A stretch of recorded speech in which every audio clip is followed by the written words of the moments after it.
It's your girl Zeze back at it again. Y'all know what it is. Today we have a very special event for y'all. Okay. This is the For the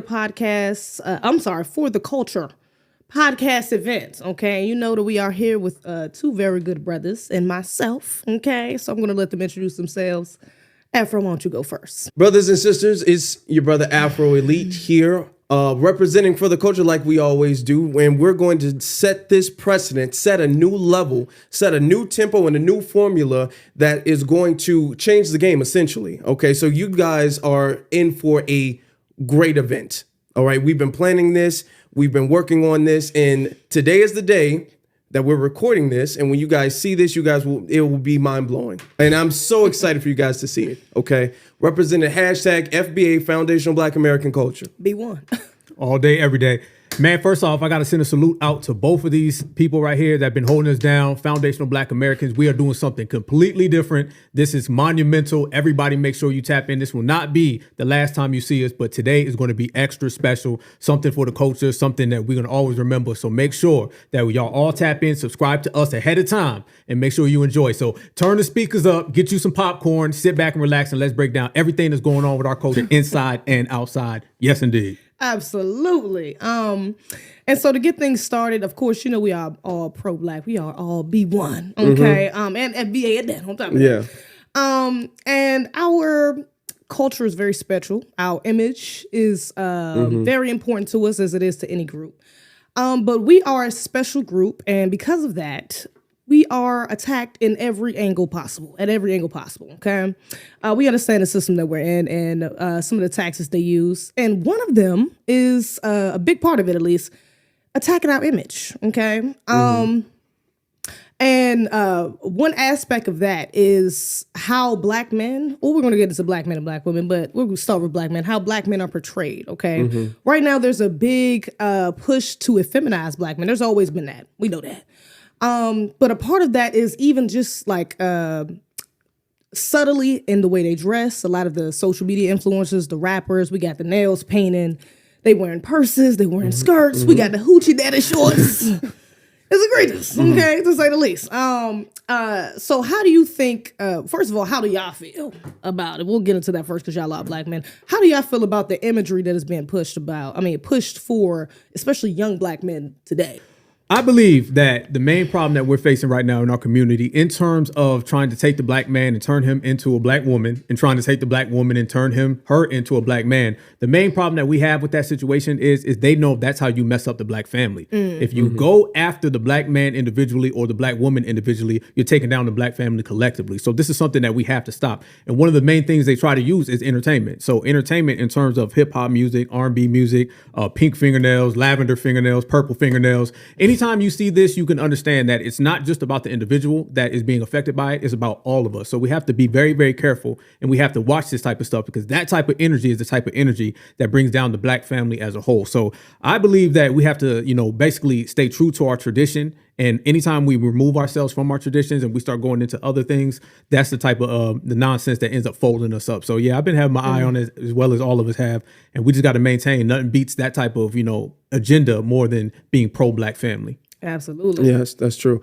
First off, shout out to Dr. Frances Cress Welsing because she predicted this years ago. And a lot of times when she predicted this, people were like, no, men aren't going to be wearing skirts. That's never going to happen. Right. You know what I'm saying? But she saw this all the way back in the day when she was speaking about it, when she was writing books about it. She predicted this and people didn't believe her then. The image is very important because going back to not the Civil War, going back to the Jim Crow era when they were essentially calling us animals and everything like that, they used that to justify harming us. And what black society did during the Civil Rights Movement, we put our image out in a positive, respectful, and mature, and almost to a degree divine image. So what they decided to do is now they're using their media and they can't say, okay, you guys are animals like that. They're eventually going to go back to it. That's their plan, is to go back to that by degendering. All right. That's part of their plan, is to degender, because when you degender a human being to a degree, you're stripping that human of humanity. When you take a man's masculinity away, to a degree, you're taking his humanity away. When you take a woman's femininity away or womanhood away, to a degree, you're dehumanizing. You're essentially saying that, like, we don't recognize a male horse and a female horse as really two different things like that. Right. You know what I'm saying? Right. They're different in some way, but it's a horse. And they do this specifically. We understand it's an agenda because they do this specifically with Black people, specifically foundational Black Americans. And they change it up and they say things like, okay, this is progressive. Before they were all like, Black people are bad and this is their image. These are the bad people's image. So now what they're doing, after the fact that we're like, we need more positive images, they're like, okay, we'll give you positive images. And then we'll have this guy in a wedding dress and we'll have the girl in combat boots and shit like that. We'll do that. And that's progressive. And then when you say something like, no, that's not it. Oh, well, that's toxic masculinity, or you're being a hotep and stuff like that. You should let people live the way they want to live. And they use that to gaslight any defense or counter for people who understand what their agenda really is.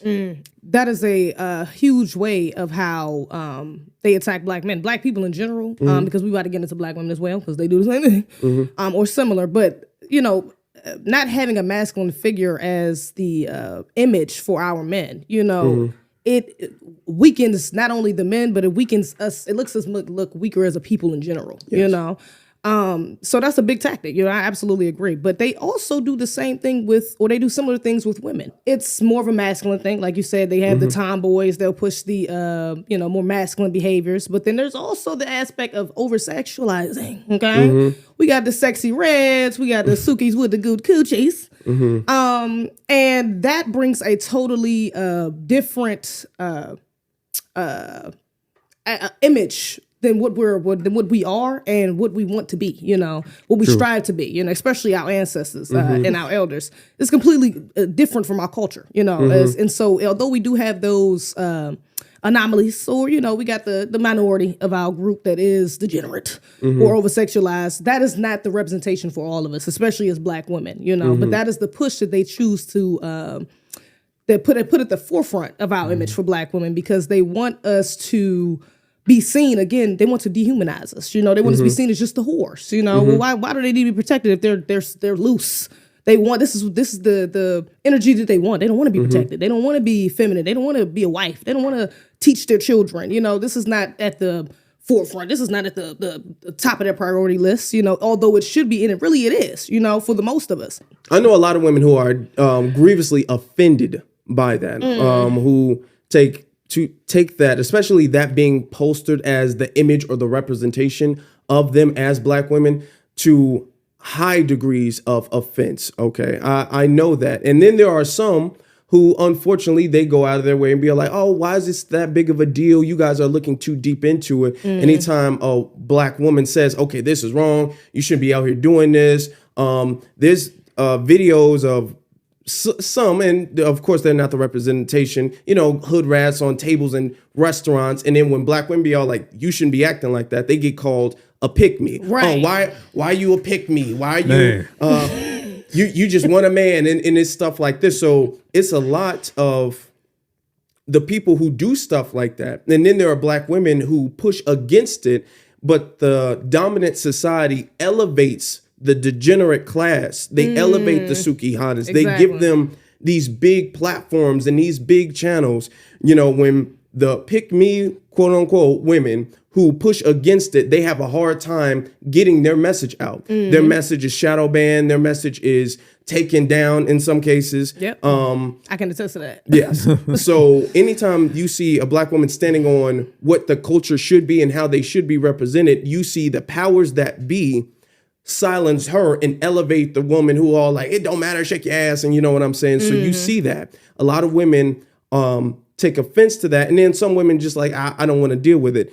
I feel like the women I know who are becoming more comfortable speaking out against it, that's a good thing, and we need more of that, because when the thing is that they're trying to say the majority is this way, and that's not the truth. Right. And if the majority says, no, we're not this way, then they really the narrative is countered. Brother, I got to second that. One of the things I always tell people is that the most misrepresented person in America is the black woman, where they take black women and they pretty much take all of what I call certified sisters. They take our certified sisters and they put them to the back line, and then they bring in all of these hood rats, all of these undesirables. You know, tell me who is the dominant society version of Sukihana? There ain't one. Who's the dominant society version of Sexy Red? There ain't one. And if there was one, the dominant society would shut that down ASAP. But when you start talking about the Lizzos of the world, or you start talking about the Megan Thee Stallions of the world, they're going to get put on the forefront in terms of Saturday Night Live. They're going to get the BET Awards. They're going to get the Grammy Awards. Yeah. The same behavior that the dominant society claims that they cannot stand in real life, okay? The ones they call welfare queen, that's the same one that you give that Grammy to, though, right? So you see the hustle and the agenda that they try to put forth on us. And it's on all of us to, you know, go ahead and fight that agenda. And what I've been blessed with is to be around real certified black women. I have. So I know what it look like and I know what it don't look like. Okay. So when you start talking about our certified sisters, it's on our women to really reject those type of females that get put on the forefront. And it's also on our men to reject all of the, you know, nonsense that they throw at us as well. So it's a collective effort. And I would, you know, ask everybody out there, name me one person from any other community that gets put up, you know, on a high level that talks down or gives bad images of their community, you know, and then look at our community and how that occurs, and then go ahead and dismiss those people. Those people should not be role models. Those people should not be widespread. And we have to really just start with rejecting things. Everyone talks about boycotting, right? Well, we can really start with not just boycotting stores. We can boycott these images of these people that they put in front of us to pollute the brain. Because I always tell people, the young women are watching. The young women are watching. So every time they put Sukihana or, you know, Cardi B, and half these women aren't even foundational black Americans. Really? Yeah, most of them. Part. Who's the foundational black American woman in hip hop? There's like 2 of them. And then there's another 30 that are non-FBA, you know? So we see the agenda, you know, in terms of the community. We see the agenda in terms of, you know, in terms of the gender, but it's on us to go ahead and boycott it. And as I always say, reject it. I'd ask you, sister, how's it change you and the people you've seen around you? Definitely. Well, one, let me say, as far as hip hop goes, I've never really listened to, you know, hip hop is male dominated. Yes. So I've never really listened to that many female artists, but now there's literally like, I don't even think I could think of literally even one. The ones that I am thinking of, maybe like a Tierra Whack or like a, it's another sister I'm thinking about, but that's not like sexuality is not at the forefront of their brand. Right. They're like, it's literally like none, you know, like that's at a platform that has the same platform as a Cardi B or Meg Thee Stallion. Like they're nowhere near that, you know, that level, you know what I'm saying? And that is intentional. So a lot of times you got to go back and look at, I got to listen to like Queen Latifah, you and I got to listen to some MC Light. If I do want to get a little taste of some Left Eye, if I do want to get a little taste of female hip hop, to be honest, because right now you're going to get the same things. It's going to be coochie popping, it's going to be using niggas, tricking niggas, all time. You know, that's like the main gist of all of their songs, all of their content, you know? So there's really nothing but programming within it, you know? But I have seen the influence affect, especially younger girls. You know, you got the Ice Spice one in particular, who's an industry plant, if you know, you know.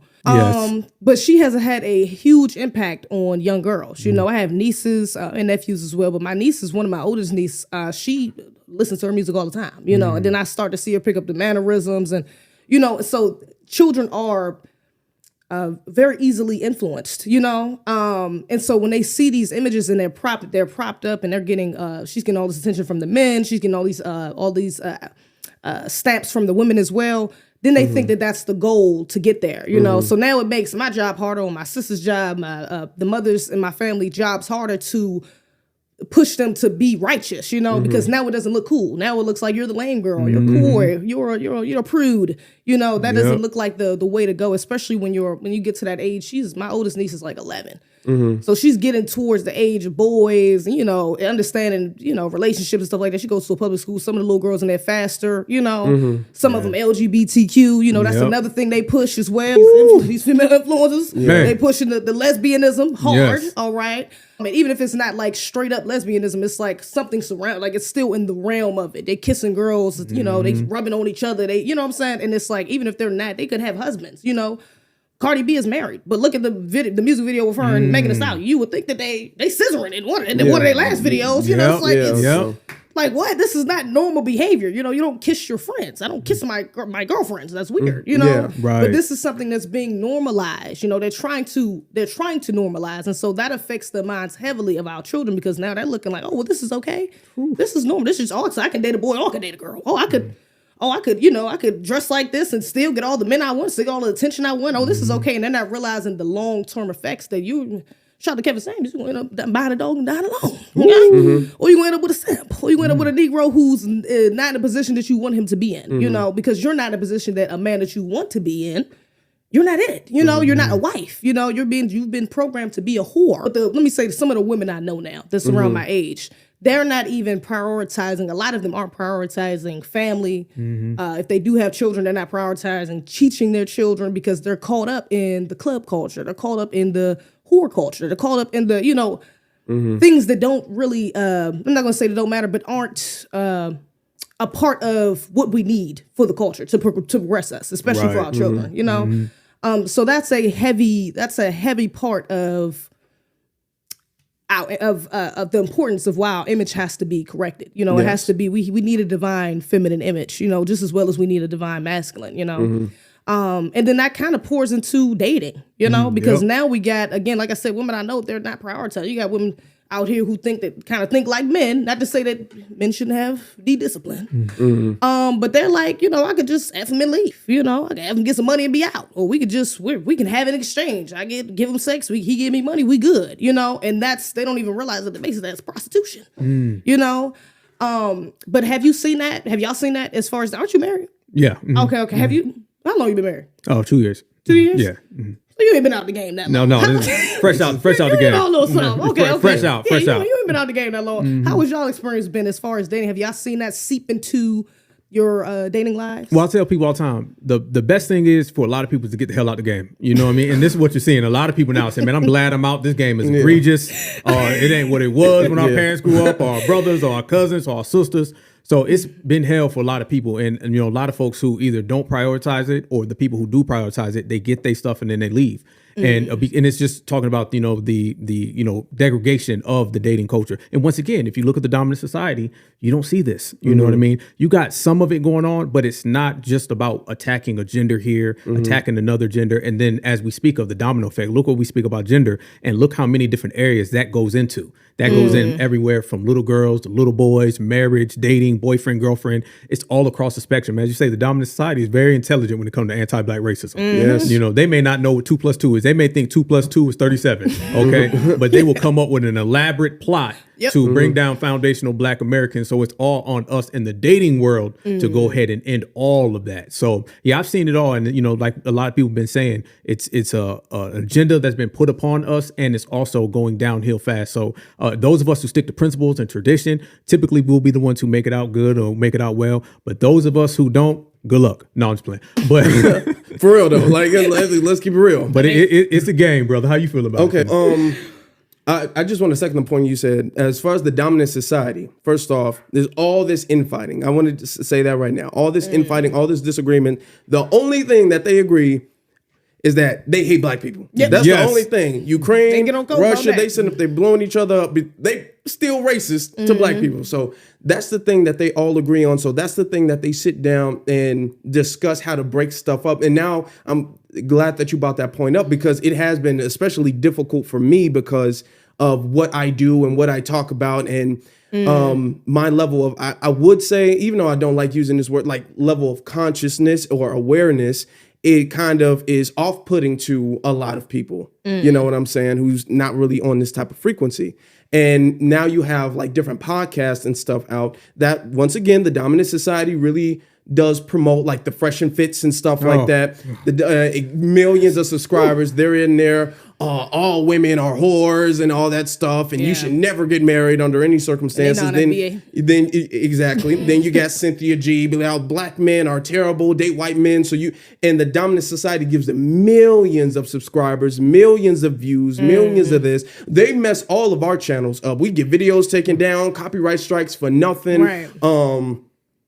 People don't see the channels, don't get the notifications. We can't progress without putting in 10 toes work. We put in the work every single time. We can't be lazy at all. Every time we go live or record, it's showtime, and it's got to be 100% every time. They just get to come on and just essentially do nothing, and they get that stuff because the dominant society wants people to think that and everything. So now you have in the dating world, you know what I'm saying? They want the men to be not leaders, more so advisors. Like a man can't tell me what to do. That's controlling. Or, you know what I'm saying? Or if a woman doesn't make you a sandwich at 3 o'clock in the morning, you know, she's not loyal and she's probably cheating on you. So it's like, it's a lot of that stuff going on. Who should pay half for this? If the woman's like, if I pay half of anything, then I'm not going to be in no relationship. I shouldn't have to pay for nothing. A man's like, she should pay for everything. If she loves you, she should worship you like a god. Like it's a whole bunch of gender dividing that the dominant society promotes. Like, ooh, give that views, give that channel up, get that channel up. And we have stuff like this where we have mature people who sit down and we discuss the issues, and stuff gets shadow banned. They don't get our notifications and stuff like that. So this is all a big plot. But people need to understand that and see that, you know, because what you see, it might be entertaining, but it does play an effect on you. You do think about the points that are made after that. It does linger in your mind, especially into the dating game. So when you're on a date and everything like that, you sitting at the table, the check come, you're like, who should pay for this shit? Yeah,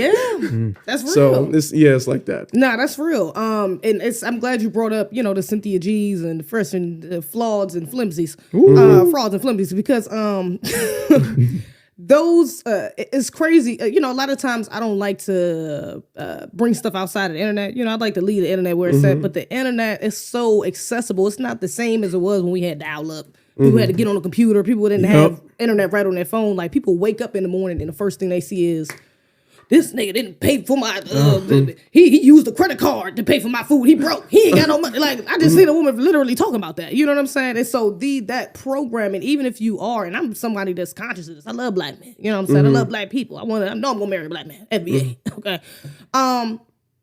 And I realize, and I know the lies and misinformation that spreads, but even me hearing that sometimes, I slip up. I'll be like, yeah, you know, women do be tripping. I be thinking like, you know what, most of the women in my life don't be doing that. You know, most of the black men in my life, they really don't be doing that though. You know, most of the black men I've encountered don't do things like that, you know, but on the internet it's so emphasized, you know, you don't realize that all of this doesn't really reflect reality. It reflects a small portion of it, you know, but so many of us are being programmed to think like, oh no, you need to get a passport and leave the country. You know, you need to go get you a white man, a white zaddy, because he's going to do you better, you know. And that is seriously affecting the way a lot of us view, like you said, marriage. A lot of us view dating. A lot of us view each other, you know, how we interact with each other. Shit gets weird, you know, the check comes, like you said, and we don't know who's going to pay for it, because how does she think, you know? Maybe she's a feminist, and she's offended by you paying the bill. Sir, I got it. What do you mean? You didn't even ask, you know? So that really, it turns the tables on what we're supposed to be doing as black people. Also a part of that, you know, although social media, internet is a big part of that as well. Our diets, the way we eat, the way we in tune with God, you know, things of that nature. All of that affects how we interact with each other, how we see each other, how we want to be with each other as well. And today, you know, niggas is eating pizza and Philly cheesesteaks pretty much every day. Yeah. You know, niggas is not eating correctly, you know, and then we wonder why you got men up here talking about, well, she stinks, she can't, you know what I'm saying? I ain't even want to go down on her because maybe you're not eating correctly, you know? Same thing with the men. Some of the men out here, I done heard some stories. Some of the men out here ain't going too right either, you know? So that alone, you know, can definitely keep us away from each other as well. And it's like, you know, stank breath can be fixed, baby. It can. You know, a little, you know, certain aspects, physical traits about yourself, it can be fixed. You know, it shouldn't be even internal. Brothers out here having heart attacks, you know, things like that. You talking about 25, 27-year-olds having heart attacks. Like, it's women out here obese. You know, we just talked about the Lizzos. And that part of us is being pushed as well within the media, you know, and not just only media, it's being pushed within our neighborhoods. We don't got Whole Foods and salad restaurants, you know, things like that within predominantly black neighborhoods. You know, that's not something that's pushed. Have y'all seen the effects of those as well, as far as, you know, your interactions with black people and not even just women? Oh man, I can speak on that.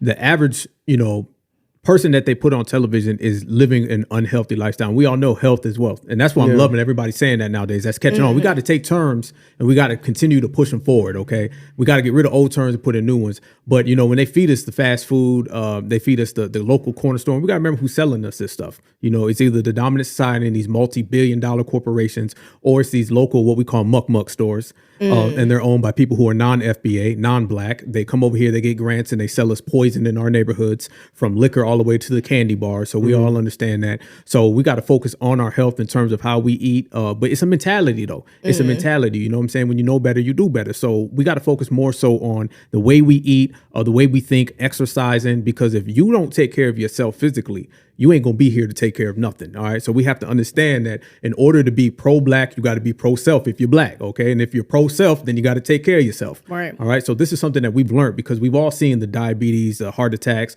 The number one killer of black men and women, I'm not mistaken, is heart disease.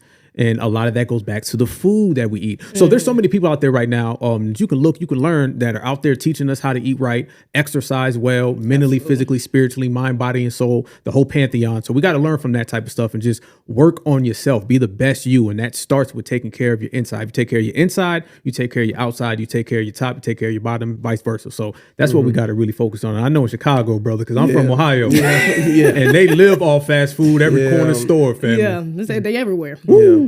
That's actually going into our culture as far as the health and all that stuff. I mean, as far as foundational Black Americans are concerned, I'm pretty sure we can all recall a grandma or a auntie or something like that. You get sick, you ain't taking no medicine, no medication. She pulling out some oils in the cabinet and she crushing up some berries, and you taking some garlic or something like that. That, and you would feel so much better immediately, such much faster, no side effects and everything like that. Nowadays, all of the medication got more side effects than it was supposed to heal you. So, you know, that's a part of our culture that they've been trying to strip away from, the whole home cooked meal shit. You don't even really see that. The whole, even sitting down at the table as a family and eating food, you don't even see that. People take their food to their room. You know what I'm saying? And eat their room. I do that sometimes. You know, that happens. It happens. And you don't expect Thanksgiving dinner every night. But I'm saying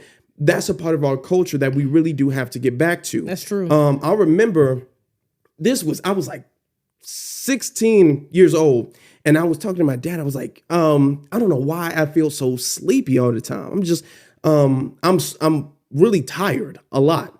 And he was like, that's because you don't drink enough water. And I said, no, I drink water. He's like, no, you drink water when you're thirsty. You need to drink water all throughout the day. Even when you're not thirsty, you still need to drink water. And when I started drinking more water, even when I wasn't thirsty, it started to change my energy level. It started to change my mood. Even my skin became more clear. I started to be able to think faster, remember things easier. And that's just by drinking more water. We have a society now where they promoting drinking lean and multicolor Mountain Dew and shit like that. You don't know what is in these drinks. We don't even have enough good water to drink, you know, and let alone all the processed foods, all the candy and all that stuff, which in moderation is not going to kill you. But the thing is that the health needs to be the priority. Now, when people are eating healthy, people call that a diet, eating healthy. When that needs to be the standard. And then you know, take a break, get some cake or whatever the case is. But now it's junk food and then taking a break to eat some healthy. And it needs to be the other way around completely. I want to circle back to that right quick, because you made me think of two things. One, Shahrazad Ali. You actually made me think of this too. But Shahrazad Ali said the reason she even made Black Woman's Guide to Understand a Black Man and Black Man's Guide to Understand a Black Woman was that she first started with the diet. You know, she went around and was trying to tell Black women. She created How Not to Eat Pork. I think that's what the book is called. And she was like, so many Black women gave her backlash on like that. Like, you're not about to tell me how to cook. I cook for my family. I cook for my man. You're not about to tell me what I can and cannot cook. There was like this strong push against her over something so simple of telling you to eat better, you know? And that's what trickled down into her examining the behaviors of Black women, you know? So even within that, it shows if you're rebellious against something as simple as eating well, especially if a man that's in the sports, you have children, if you can't take the time out your day to really put love, our grandmothers, they used to put you felt the energy in the food. Man. Like it made you feel it could have been some bullshit, to be honest. But the fact that she made it with love, the fact that she made it with her, with wanting to nourish you, it still made you feel better even within that, But a lot of these women are not even putting that into the home. We're not even, and not a lot of that's I want to focus on women on that, because that most of the time women are going to be cooking. I was our mothers and grandmothers that cooked. But now today you got women just microwaving stuff in the oven and just giving it to the kids. You got stuff, and then we get the side effects of children having behavior issues, especially if there's not a father in the home, emotionally uncontrollable at that, and these are all side effects from something simple of just our diet. Another thing you made me think of when you said that, drugs. Yeah. You mentioned drugs. Yeah. That's a big thing within the culture as well. That's actually a big part of why we eat the way we do as well, because so many people, shout out to Wesley Muhammad, Dr. Wesley Muhammad. He made literally like a whole 1,000-page book about basically the reasons why we shouldn't be smoking weed. Okay. And the chemicals that's in weed. Okay. It's not the same from the 70s. It's not the same from what our parents and grandparents used to be hitting. Okay, we wouldn't even get high off that if we had it right now, because it's not really weed. It's all types of chemicals just getting you high, really, and then the tobacco on top of that. So not only do you have that, you got people drinking lean. You got people snorting cocaine. You got people popping pills. A lot of the young brothers is popping pills. A lot of the young sisters are too, and that affects our interactions with each other, because now we're dealing really with a mental health issue. Yep. And now we're trying to put a Band-Aid on it by drinking and smoking and going out and things of that nature. We're hiding it, and then when it's time for us to deal with self, we get depression, we get suicide. I think the black male suicide rate is like at the highest it's been ever. To be honest, I think it is right now, if I'm not mistaken. But now we're getting things like that. Even we got the women who's over-sexualizing themselves, who don't care about the image, who don't care about their children. Now we got children that's out here that's been neglected and abused, because we are not focused on our health. We're not prioritizing our not only our physical health, but our mental health, which is really hand in hand. They go hand in hand. What you eat, what you put in yourself reflects how you feel about yourself. If you don't care enough about yourself to drink water all day, or to drink, not to come for you. Drink water. I was 16. I'm saying. You was 16. I'm like, okay. But to drink water, to eat vegetables, to to be conscious in what you put inside your temple. Yep. We get the results we have, which is obesity and heart attacks and things of that nature. Especially within our children. And that language now is kind of like with social media. It's kind of cool to be depressed. I've called my niece one time and said, "Oh, I'm depressed." I'm like, "Girl, don't say that. Your words are powerful. Don't, I know you don't mean it. You're not really depressed, but don't say that. That's not," but it becomes normalized, because now not only are you probably maybe not depressed, but you're feeling within that realm. You're sad. You're saddened because of whatever traumas and things you've been through. But now you're really stamping it. You're validating it by saying it. And then you're going back and making it even more prevalent, because now you're eating things that are just going to make you feel sluggish, make you not want to do anything, and so that bleeds over into every aspect, just that diet, just that having a mindset of wanting to keep a healthy body. These are our temples, even our language, people you don't hear temple, that used to be like the main thing. Your body's a temple. That used to be like a slogan everybody used. That was just like, shit, it's just a damn thing that you using until you die. It's pretty much just how we're looking at it. But also the spiritual part of it. That's it's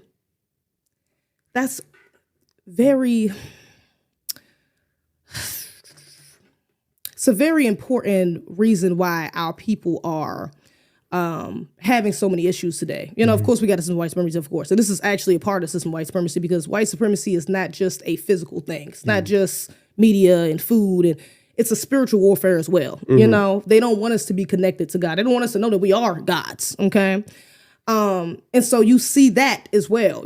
That's also part of the reason why people don't prioritize their health and our image, because we don't know how powerful we are. And that's because we're not connected to the highest power, There's a lot of young brothers, don't get me wrong, there's a lot of young brothers and sisters that's especially on the internet now, TikTok, that have like spiritual pages, and they talk about, they got 10 full bonnets on, or 10 full kufis. And even if they don't, they're just talking righteously, and they're connected, they're speaking spirituality, talking about herbs and ways of healing and things of that nature. But there's a big portion, especially of the youngins, that are really, they don't even know how to pray. They don't know how to meditate. They don't understand what talking to God is, what reflection is, what, having that internal peace, knowing that there's somebody, that there's a higher power to answer to, and that creates all sorts of problems. Because now we're talking about these kids ain't even got no morals now. They don't even understand how important it is, like, to not want to kill each other, to not want to speak down on each other, to not want to, things of that nature. So have y'all seen that, the lack of spirituality, like within our people? How have you seen those effects play out? This goes back to restoring the culture back to what it was, because we did not always used to be like this. This is a recent problem, okay? A problem that's been engineered and set up to be this way. But our people have never, even during slavery, our people were never disconnected with God. That's actually what got us through a lot of that, is God and family and everything. And then together we were like, okay, we got that. Everything else, we'll figure it out. You know what I'm saying? But that's the foundation. And that's what led us out of slavery, because we fought ourselves out of slavery. We are the ones who freed ourselves, really. That's what led us out of that. Jim Crow, we survived all of that stuff because of that. Yeah. Now, with the disconnection when it comes to God and when it comes to any, like, essentially life itself. And that goes back to what I was saying about dehumanization. You have people walking around like nothing matters. Yeah. People walking around, I live, I die. And when you have that mentality, it will cause you to do more reckless things, not just to yourself, to other people as well, too. Because like, what matters at this point? My life doesn't matter. My health doesn't matter. So if my life and my health don't matter, I know like hell, his life and his health ain't gonna matter. You know what I'm saying? There's no morality. There's no consciousness. The consciousness has been decreased and suppressed to the point where people are walking around essentially living zombies. They're walking around with no purpose in life. When you have that stuff, you have a sense of purpose in life. That's what all of our ancestors and all of our master teachers have used to guide them, to help them figure out their purpose. I believe everybody has one. Most people don't figure it out until it's too late. But they did. And they were able to capitalize off of what their divine purpose was, why they were sent here, why they were here on this planet. And they were able to live that out. But now you have people who are like, your life doesn't matter. You have no purpose. You just live every day surviving for the next day, instead of trying to strive for your purpose, which has never been our culture. And it's been engineered by the dominant society to be that way. Absolutely. Yeah. First off, I got to take my glass off of this one. Break it down. So if that would be broken. All right. First off, I got to piggyback what you said, brother. You make a point. We are naturally spiritual people. We're just naturally spiritual people. I mean, look at the words we use, right? When we say frequency, we mean something different. White folks mean like frequency, like the television, right? Radio. Yeah, radio. We say vibe. They literally mean like vibration. You know what I mean? They don't really get it. Their terminology and their usage and definitions of these words are completely opposite from ours. We are naturally spiritual people by being the original people, the creators, the originators. All of that comes along with it. Heavy is the head that wears the crown, right? Dr. Kabahai Walter Kamenei, he says that spirituality is unseen science and science is seen spirituality, right? So if you put it all together, it all works. And I love the way you phrased the question, because it all ties into our previous questions on our previous statements about food, about misgendering people. All of these things are to distort our vision and our viewpoint on spirituality. We used to be able to see it more clear. And I'm not just talking about going to church, okay? I'm not just talking about going to church every Sunday in Bible study, because spirituality is beyond that. A lot of people are more spiritual than they are religious. That's true. Black people are, right? So they use religion against us, but they can never really use our spirituality. Spirituality is to work for us, and religion has been meant to work against us. But they've used all of these other mechanisms and devices so they could actually distort our view. So we have a distorted viewpoint of not only who we are, but on where we're going. Like you were saying, Brother Afro, where now people think, well, my life don't mean nothing. His life, her life, their life, nobody means nothing, because you don't have that spiritual connection where you actually dig into the divine. I will say that we are on a path now where brothers and sisters are trying to tap back into that. And that's where all of us and everybody listening, everybody watching, make sure y'all subscribe. Make sure y'all smash that like button big time all the way. So all of us together collectively as one, I think we can move it back and, take that distorted vision and clear it out to where we really see things for truly what they are. And that is us not only being spiritual, but like they say, mind, body, and soul, mentally, physically, spiritually. 2 out of 3 ain't going to work. We're going to have all 3. And if we get all 3, man, we'll get it done. Absolutely. Yeah. That's a fact, Right. And I want to say too, is specifically when it comes to Black men in particular. You know, y'all are the heads, y'all the leaders, y'all are the protectors. Okay. When and the saying goes, children are led by the woman is led by man is led by God. Okay. So if the man is not led by God, who is he being led by? You know, what is his guidance? Where's the moral compass? You know, how do we know you can be leading us straight to hell? Okay, still leading us. All right, but if you're not committed to or submitting to a higher power, if you don't know that there's a righteousness, you know, ahead of you that you always need to look forward to and look to have motivation for, to do the right thing and to protect your family. We get the brothers that are, you know, that don't even want to be in that position of leadership, that don't understand the responsibilities that come with it, don't know how to do it, don't want to teach other brothers to do it, you know, and so that just it shambles, you know, it's a domino effect to everything else in our community because y'all are first. And I actually asked a good brother of ours, Brother Reza, what his thoughts were. He's actually going to repeat the question because I set it up a little differently. But I want y'all to hear his thoughts on Black men's commitment to a higher power and how that affects our community. Okay, so let's give it a listen. Your question, and I definitely wanted to answer this with a video response. I simply got too caught up in everything, and I'm actually out right now. But I wanted to answer this for all of those who are listening. The question that I was sent was, how does the lack of commitment to a higher power affect the leadership and overall impact Black men have on our families and community? You give power to what you submit to, and you also receive power to what you submit to.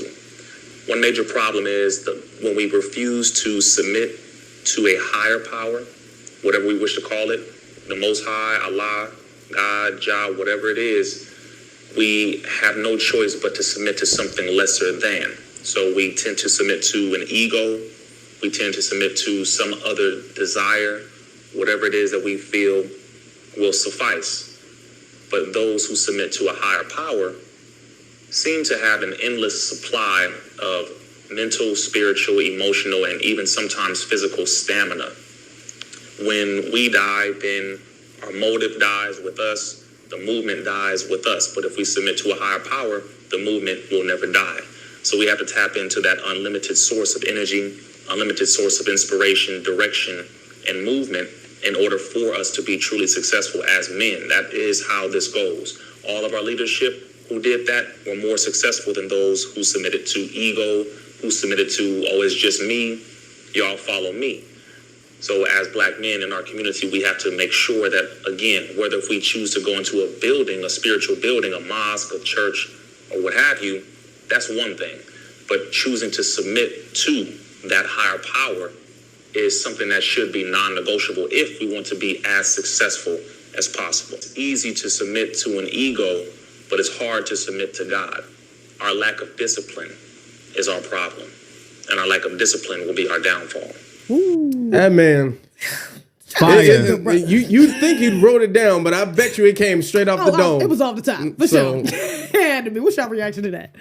Okay, well, I'm going to say this. I fully agree, okay? And that's the thing about essentially purpose is what I was saying before. I feel like what he said had a lot to do with the fact that if you don't have any higher power to submit to, then you're just kind of like, life is life. You know, everything is about me and my happiness. Nobody else's matters, or whatever the case is. Or you can go through hardship, because we will all go through hardship, but you will go through hardship and you'll get knocked down and you won't be able to get back up. You know, one of the things that keep people going is the fact that a lot of people believe that God is not going to give you anything more than what you can handle. If you don't have that foundation to believe that, okay, this is my purpose, like for instance, what I do, times get tough. Times do get tough.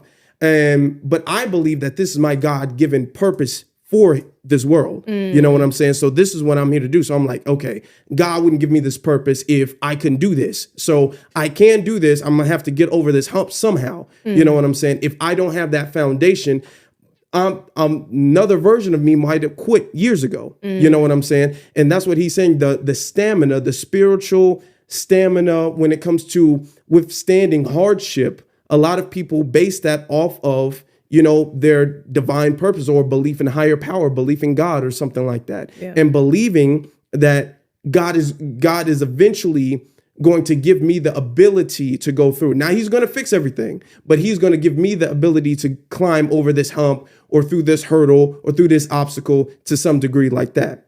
So I really resonate when he said the stamina of it all. Yeah. Absolutely, yeah. I'm glad he brought that point up too, especially in the discipline point, which I'll get back to. But what about you, Al? Ooh, first off, salute to our good brother for that one. Yeah. Purifier, salute to everybody, Nation to Islam, Minister Louis Farrakhan, everybody, all of the above. Much love and respect. Great imagery for Black men, Nation. Woo, I tell you. Definitely. That's true. We start right there, everybody. Yeah. Absolutely. I resonate with what he was saying as well as what you said, Brother Afro, because what we often, we got to understand is that we were already winners when we got here. Yeah. All right. The hard part about being a foundational Black American or being Black in general is really already over. Because we ain't going back in no damn chains, all right? That's for sure. That ain't happening, right? So right now, it's all about kicking up dust and, getting our reciprocity and, coming back forward. But we are walking miracles. We're not supposed to be here. It's against all odds. They say the rose that grew from concrete. I say we the whole damn rose garden that grew from concrete. Okay. Our whole living existence is about winning. Because if we were people who took L's, there would be none of us, all right? We would have been gone forever. So even people who had hardships in the past that didn't make it to now, they gave us the football so we can punch in that last minute touchdown. So everybody serves a purpose, and it's about tapping into that purpose and understanding that we are walking miracles. We have defeated all odds, and we're only getting better and stronger all the time. I always say we don't walk with our head down. We walk with our head to the sky. We center everything in our excellence, and that excellence comes from having that divine spirit that is in all of us, and it also connects all of us as well. So it's not just the spirit, that's in you as an individual. It's also about that reflection. Your mother, your grandmother, mine could all sit right here. It could not be us. And they could sit here, have a conversation, and they would all talk like sisters. All right. So it shows you that there's something deeper that we can all tap into. And when you foundational Black American, what you tap into is excellence, but it all starts with that spirit. So I absolutely, positively agree with what our good brother said. And it's all on us to just keep it going. Yeah. And that's what I'm like. I'm glad he brought up stamina, and discipline, because that is the foundation to any successful group. Exactly. It's having the stamina to go longevity. It's a long-term thing. It's not going to be done. Took us 400 years to get here. Might take another 400 to get back. You know what I'm saying? Right. So we have to have a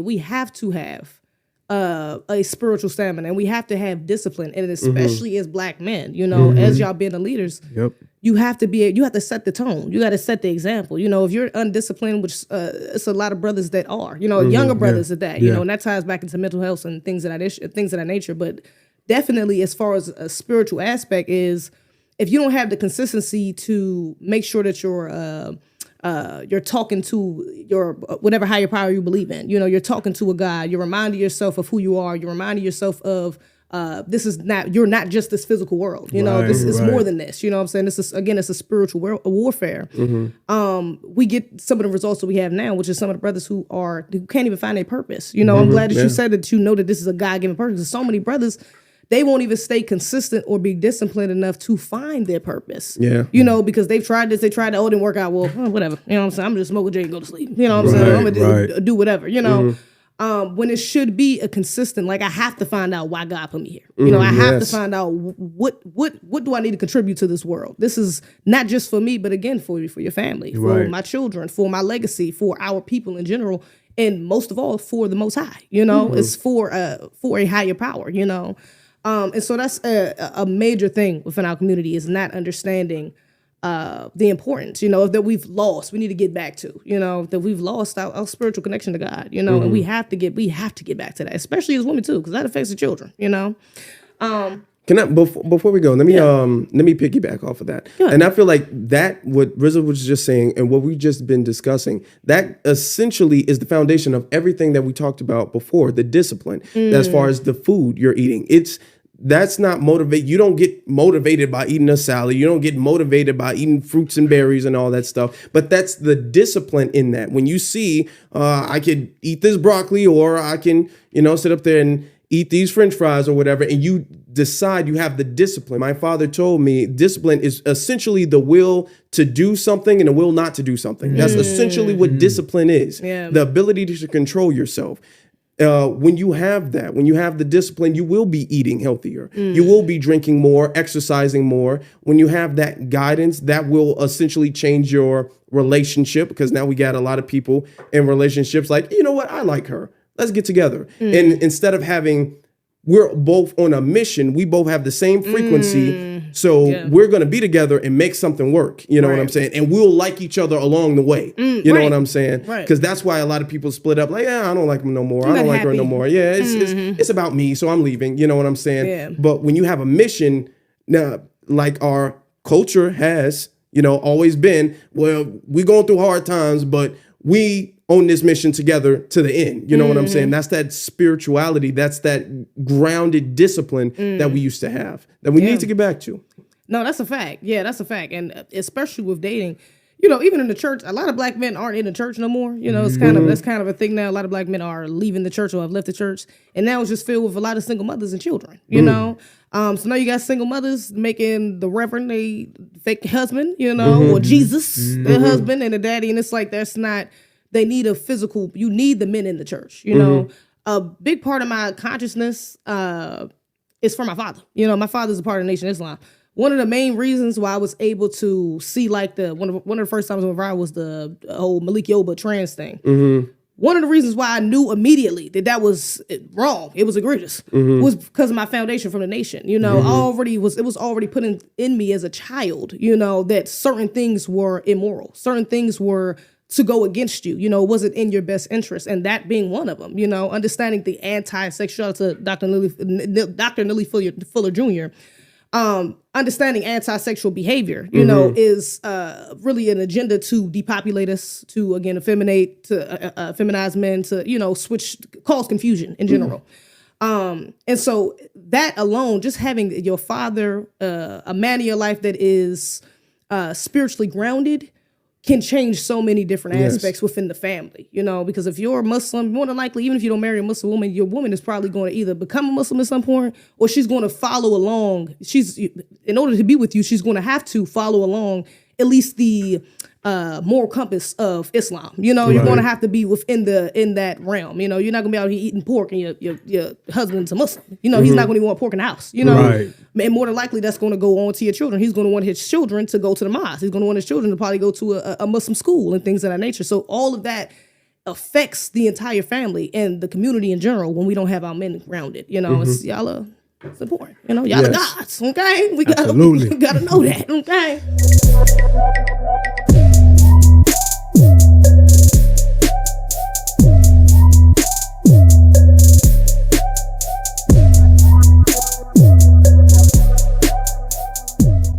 So that brings me to religion has always really been a part of our culture. You know, spirituality has always been a part of our culture. But that makes me think about that bleeds into politics as well, because us being religious, let's just be real, that kind of bleeds into conservatism. Yep. You know, a lot of us, you know, because of our spirituality or our natural beliefs within our culture, we tend to lean to be more conservative. But then you also got the other side of that. Okay, well, we're not too conservative because you have things like when you think of conservatives, you think Republican, you know, and a lot of them, especially the white supremacists on that side, even the black-skinned white supremacists, even though they might make some points that we agree with, they also tend to have extremes that we completely don't, you know, because these same people might say, no, we're no LGBT in schools, no, you know, propaganda like that for Candace children. Owens, you know, you know, she's all for that type of stuff, but then she'll turn around and act like, you know, well, white supremacy doesn't exist. Yep. Okay? That's true. That's not really a part of our culture. As a black person in America, you don't have a choice but to recognize this is white supremacy. You know, I mean, even the most ignorant Negro knows, like, if they're really being honest with themselves, a non-black person has privilege over you in any aspect. Yep. You can at least think that, seriously, you know, because you don't really have a choice. It's so blatant in our face. We are the minority, quote unquote, in this country, you know. And so you don't really have a choice but to see it in some way, shape, or how. Even if you grew up in a majority black neighborhood, you're still going to see it, you know. Right. True. And so I want to know your thoughts on that, how black people, how we ride the line of conservatism, you know, within our family and within like politics as well. You know, that's a slippery slope, because like you said, somebody will say something and 9 times out of 10, we might agree with some of their political stances, but their social stances be coming from, you know, left field. You know, I always tell people, anybody's, you know, used to the Black Alpha Network, in between me cussing out white supremacists, I slide in little parts about he made some points now. And we got this thing where somebody will make 3 points and then we'll forget the other, 97 things they said that were anti-black, right? So we got to kind of play the middle a lot of times. Being in politics as a foundational Black American is a very slippery slope, and you have to be very on key and, on point with everything you see, because this game is not meant to serve us politically, but yet we have to use it to empower ourselves, right? So you deal with a lot of people from, the Republicans, the conservatives, the liberals. I mean, even the liberals run around and they say things like, bring in open borders, right? But then they turn around and tell Black people they're going to uplift us, but yet we all know that harms us the most, right? So we get caught between this forked tongue, this back talk, this contradiction between both sides. I think what we have to do is that we got to view it from exactly what you said, conservative opposed to Republican. Right. Because when we see it from conservative, now we're looking at the policy instead of the party. And I'm sure we're going to get into this policy party thing that's been affecting us for years, okay? Because, the Democrats is not a religion. It's not a race neither, okay? It's not humanity, okay? It's just a political party, all right? You vote for them, then your ass goes home.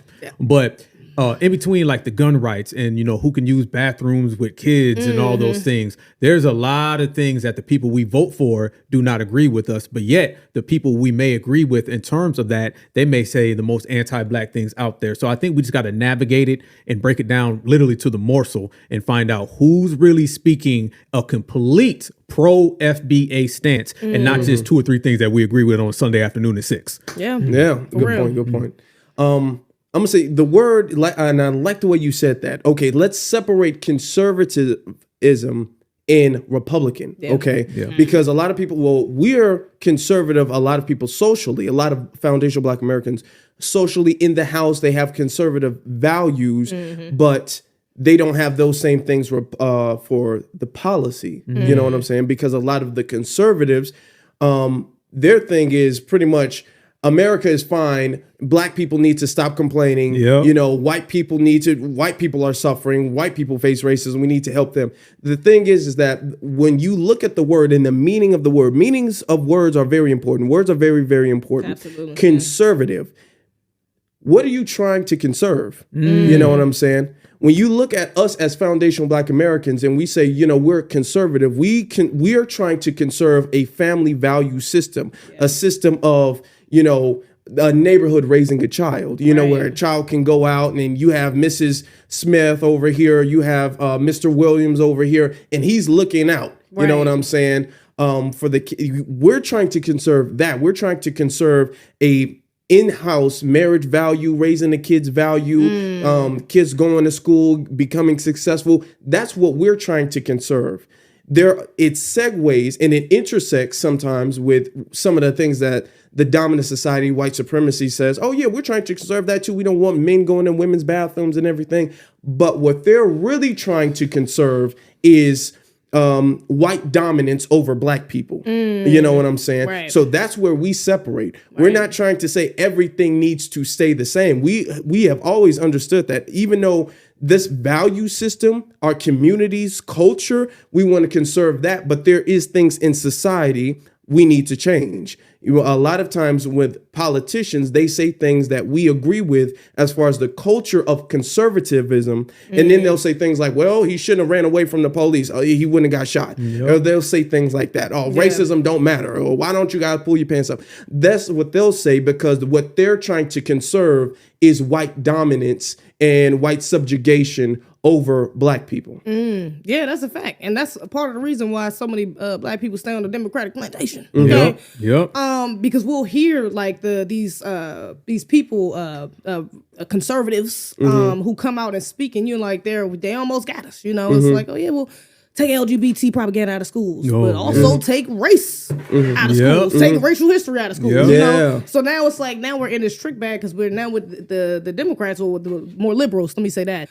The liberals, they're like, oh, well, Black Lives Matter. Well, but also LGBTQ lives matter. Well, also, immigrants matter. So it's a trick bag either way. But it feels more comfortable over here with the liberals because it feels like they're accepting us, or it feels like they still want to empower us or include us. Whereas the conservatives, the white conservatives, who Republican leaning, they still are they're more blatant with their anti-black racism. You know, although there's two sides of white supremacy. You know, both sides are still end goal is anti-black racism. But that does make me think about what's upcoming, which is the elections. Here we go. Elections is coming up. Okay, y'all know we got Joe Crime Bill Biden in office right now. We got Kamala Harris as well, the fake ass black woman, cosplaying black woman in office, vice president. Okay. And a lot of black people were tricked a couple years ago to vote for them. You know, they pushed I'm black. She's she's gonna be the first black president. We gotta get Trump out of office. We gotta get the orange man out. We at least gotta choose the lesser of two evils. So how do you think this next approach isn't Trump running again? Yeah, he's running right now. He is. Yeah. He's got a lot of legal stuff going on, so people don't know he hasn't gotten the nomination, but in the polling system, he's beating everybody. He's definitely going to get there if his legal situation don't take him out the race. Okay, got you. But do you think it's going to be they're going to try to use those same tags? You know, they recycle a lot of the same tags. Yes. So even if it's not Trump, do you think they're going to try to play, Joe Biden, he tried to do this. You know, he really ain't done nothing like people or him or Kamala. Kamala's really been absent for most of the damn presidency. For real. I don't even know what the fuck she been at. Hideout. She just popped back out because the election's coming up. Yes. But how do y'all think they're going to move? What's the next play for this upcoming election? Well, I will say stuff. They allow the Republicans to do damaging things. And they try to put a highlight and a spin on it. Like, for instance, DeSantis, right? Ron DeSantis, the governor in Florida, he's running for president. He's not going to win, but he's running. And he's doing a whole bunch of things in Florida that's harming black people, as far as taking the black history out of schools, as far as this attack on the word woke or woke culture, which is essentially black people. Right. And that stuff segues into the problem with Jacksonville with the shooting that happened. Okay. That stuff leads to a massacre of black people. And what they're going to do is they're going to be like, we're not going to solve it, but look at this problem. We're going to recognize this problem, and it comes from the Republicans. So you don't want someone of that party to be the president, right? We're better than that. So they're allowing Republicans like DeSantis to go around and run amok, essentially, without any countering, not trying to stop him at all, to say, I mean, look, DeSantis, he's kind of like Trump in a way, you know what I'm saying? Look how bad they're doing over there. Imagine if he ran the whole country, you know? Right. So you have to vote for us, because if you let him in, then you have to let them in. It'll be a disaster. We're better than nothing. Right. You know what I'm saying? So that's a lot of what they're doing is, you know, essentially letting that, like in Chicago, they're blaming a lot of the immigrants that the Democrats are letting come over here, you know, as far as the governor, the mayor, the president, all of them are allowing them to come over here and invade Chicago. But they look at the Republican governor, Greg Abbott, sending them over here. We're in this situation because of Greg Abbott. It's not us, it's Greg. He's the Republican. They're so bad, right? That's what they're trying to do. They're flipping everything to be like, man, the Republicans are stopping all of the progression in the world. We got to vote them out. Brother, you made a good point. I love the way you phrase that, because that's what they always do. They always hit us with the what if, or the imaginary thing that might happen if we don't, the doom and gloom. Yeah, if you don't do this, and this is going to happen to black people. Yeah. And 9 times out of 10, like you said, brother, the people who are telling us that are the people doing the harm, right? Democrats, liberals. I definitely think they're going to do the same play over and over again. And I believe the Democrats are going to try that until we just quit voting for them, you know, until that plantation just comes down. And you're right, Kamala's black again. She wasn't black for the last 3.5 years. Now she's black again. You know what I'm saying? She done pulled out the Timberlands and the Converse and the hot sauce. Don't forget the collard greens. Collard greens. She done added collard greens too. She got the whole goddamn soul food now. In her purse. Yeah, in her at the airport, walking down. Come on, man. So it's sad. This is what we're talking about, food. Okay, they sell us food. They sell us rappers. You know, Cardi B has had more meetings with the Democratic Party than Dr. Claude. You know what I'm saying? I mean, at this point, they're just insulting us. Yeah. And anybody who votes for the Democrats, I believe, is an active op of foundational Black America. Okay, the blind voting and all that. I mean, you can only blindly vote for how long until you're actually held responsible. These people who continuously do it. I mean, you can go back and look at all of our timelines from 2020. We said what was going to happen. We said that they weren't going to do nothing for us. They was going to jump, off the ship, throw us off. Y'all know that meme where it says the Democrats after the election, the person getting thrown out the car, it happened. Right. And it happened, before that in, 2016 and 2012 and Obama and Clinton. And you can go all the way back, you know what I'm saying? So yeah, they're going to, pull the same type of games and con games on this again. It's just really on us in terms of the black grassroots to call it out like we're doing. And if you notice us calling it out right now, it's got them shook. Oh, for sure. They're scared, ain't they? They be like, damn, well, the Republicans, well, you know what I'm saying? So it's pretty much in, like you said, brother, the more they say DeSantis, we say Joe Biden. They say Trump, we say Joe Biden. Exactly. You know what I'm saying? So we're not talking about what might happen. We're talking about what has happened. And if you look at their policies, we've seen it. Absolutely. You brought up a good point too as well, because I'm glad you mentioned the Cardi. I mean, what would you say, Cardi B? Cardi B, yeah. And even us as a grassroots really pushing back against that. A lot of the youth, as far as our generation, people our age, 30 and under, even the younger ones, 18, 19, 20, the ones that's just now kind of beginning into the political realm. A lot of us is having a pushback, against this, a lot of us is kind of peeping game, and understanding the trickery that is our parents and our grandparents have kind of fell for these past few years, know? And so that's a beautiful thing to see within itself. But along with that, although you have us, for every one of us is about 10, 30, 40, 50 agents, okay? Man.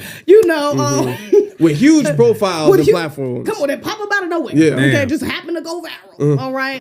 And so you had people like back in the day, like MLK, he did his march, he did his speech in Washington. And it was, he spoke to thousands of people. Now, he had to go to Washington to do that. They had to gather to do that. Now you got people that just pick up their phone and just say, hey, y'all, so, something, misinformation, and people are easily, especially if they're fast talking, they can put a little statistics in there, and then they make it seem a little more valid than what it really is. They're not putting put it in the whole context, So how do you think that aspect of the game is kind of shifting our political awareness as far as who we're going to vote for and, what party we're going to lean against? How do you think these agents out here, or these people that pop up out of nowhere with these really anti-black talking points, how do you think that's going to affect the game? Ooh, man. Well, I'm going to say, there was a video that went viral with Jason Lee, okay? And Jason Lee, I guess he went to Kamala's hip-hop reacted to that. Thing. I saw it was a good reaction. Thank you. He went to Kamala's hip-hop thing, and people was dragging Kamala justifiably because they were like, okay, first off, you're not FBA. This is not your culture, okay? So you hosting a party, you lame as hell, you black not even half the time. So people was roasting Kamala, and he got offended, and he was all like, man, you niggas don't understand Kamala's doing this, and y'all hate her because she's black. And people started getting on Jason's case. Like, first off, don't insult us because we don't like somebody. Right. Roland Martin does that too. Don't insult us because we didn't vote. Don't sit up there and call us stupid. Don't sit up there and say we don't understand how politics work. Don't say you guys are being helped. You guys just don't see how you guys are being helped. We've done so much stuff. We just haven't communicated to you guys how much stuff we've done. You see them getting checks. You're not getting checks, but you're getting so much more on the inside. So just be patient and vote for us again. A lot of black people, the young black people, like, no. We ain't doing that. Get like gas okay, not this time. You ain't sitting up there. Pedro and Jose sitting up there got checks, my money, our reparations money, and you telling us to vote for you again, but you helping in some way. You fixing a bridge or some shit like that. Wow. This is what black people, especially the youth, okay, especially the under 50 age, are done with. We're done with being criticized for our political stances. We're done with being insulted, our intelligence being insulted, saying your people are helping you and your life is gotten worse under Biden than it was under Trump. But Biden is helping black people. Biden is doing all this stuff for black people. But black people collectively have been under a harder time under Biden. Yeah. So most black people are not with that. And they're going to have more Jason Lee's out. Jason Lee, who is not known for speaking when it comes to politics. Really? At all. So and he just kind of made this like, dude, this not your brand. What are you doing? Yeah. We're going to have that. We're going to have Roland Martins. We're going to have a whole bunch of people like black people are so damn stupid. Why don't y'all vote? We're going to have a lot of those agents come out. But thankfully, they're becoming less and less effective. Yeah, and that made me think of, too, I just seen a clip of Candace Owens. She was speaking, it was a little while ago, I think it was when she was pregnant. But it was a room full of white people. room full of white people. One sister comes in line and they're asking, she's doing like a Q&A. She's asking like, why do you think black people are in here? And when I say this woman, this is what I mean, these fast talking, pseudo intellectuals, really. She gets to speaking, oh, black people aren't here. It's because of the culture. No. The culture has made them believe that, we don't have that. And like, she literally just dances all around why black people really don't rock with her. You have a lot of your points are anti-black. That's what it is. You don't recognize the system of white supremacy. Okay, that's just the basis of why we don't fuck with you, to be honest. But they will gaslight us into thinking, no, cuz they're just ignorant. They don't know, they have no clue what's really what. They're just too wrapped up in democratic propaganda. They don't know, it's like, don't belittle our intelligence like that. Okay. Like, seriously.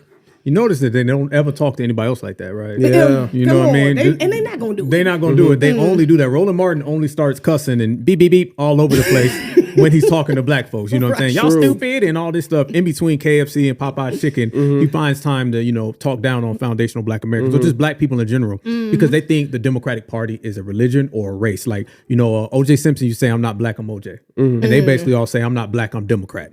And this generation, all of us together, collectively, once again, we got a dustpan, a mop, a broom, and we are cleaning house. And the first step that we're really taking care of is the Democratic plantation, and it's going down. And this is why you're starting to see people like that Jason dude and whoever be popping up, because they can't just go to their typical Democratic shills, because we have ran those folks so far off the block, they can't really come around us anymore, right? If Vanessa Jones walked in, that door, we'd run them out. Roland Martin can't come in here. Broken Buck Kari Sellers can't come in here. Donna Brazile. I mean, there are Democratic shills that we don't even see anymore. They're gone because we have cleaned house and got rid of them. So now they're going, just pulling them off the street. Anybody, you vote Democrat, I'm gonna give you a damn YouTube, a TikTok, and go yell at black folks for 30 minutes, right? And eventually, or do the theatrics. Yeah, oh my God, like the that theatrics is crazy. Dude that was talking like MLK. I seen that video. Oh God, Jesus Christ, yeah. It's just getting to the point where they're bad. And one of those other organizations was Black Lives Matter. Remember, a couple of years ago, they came and they hijacked all of the protests, the Breonna Taylor, the George Floyd.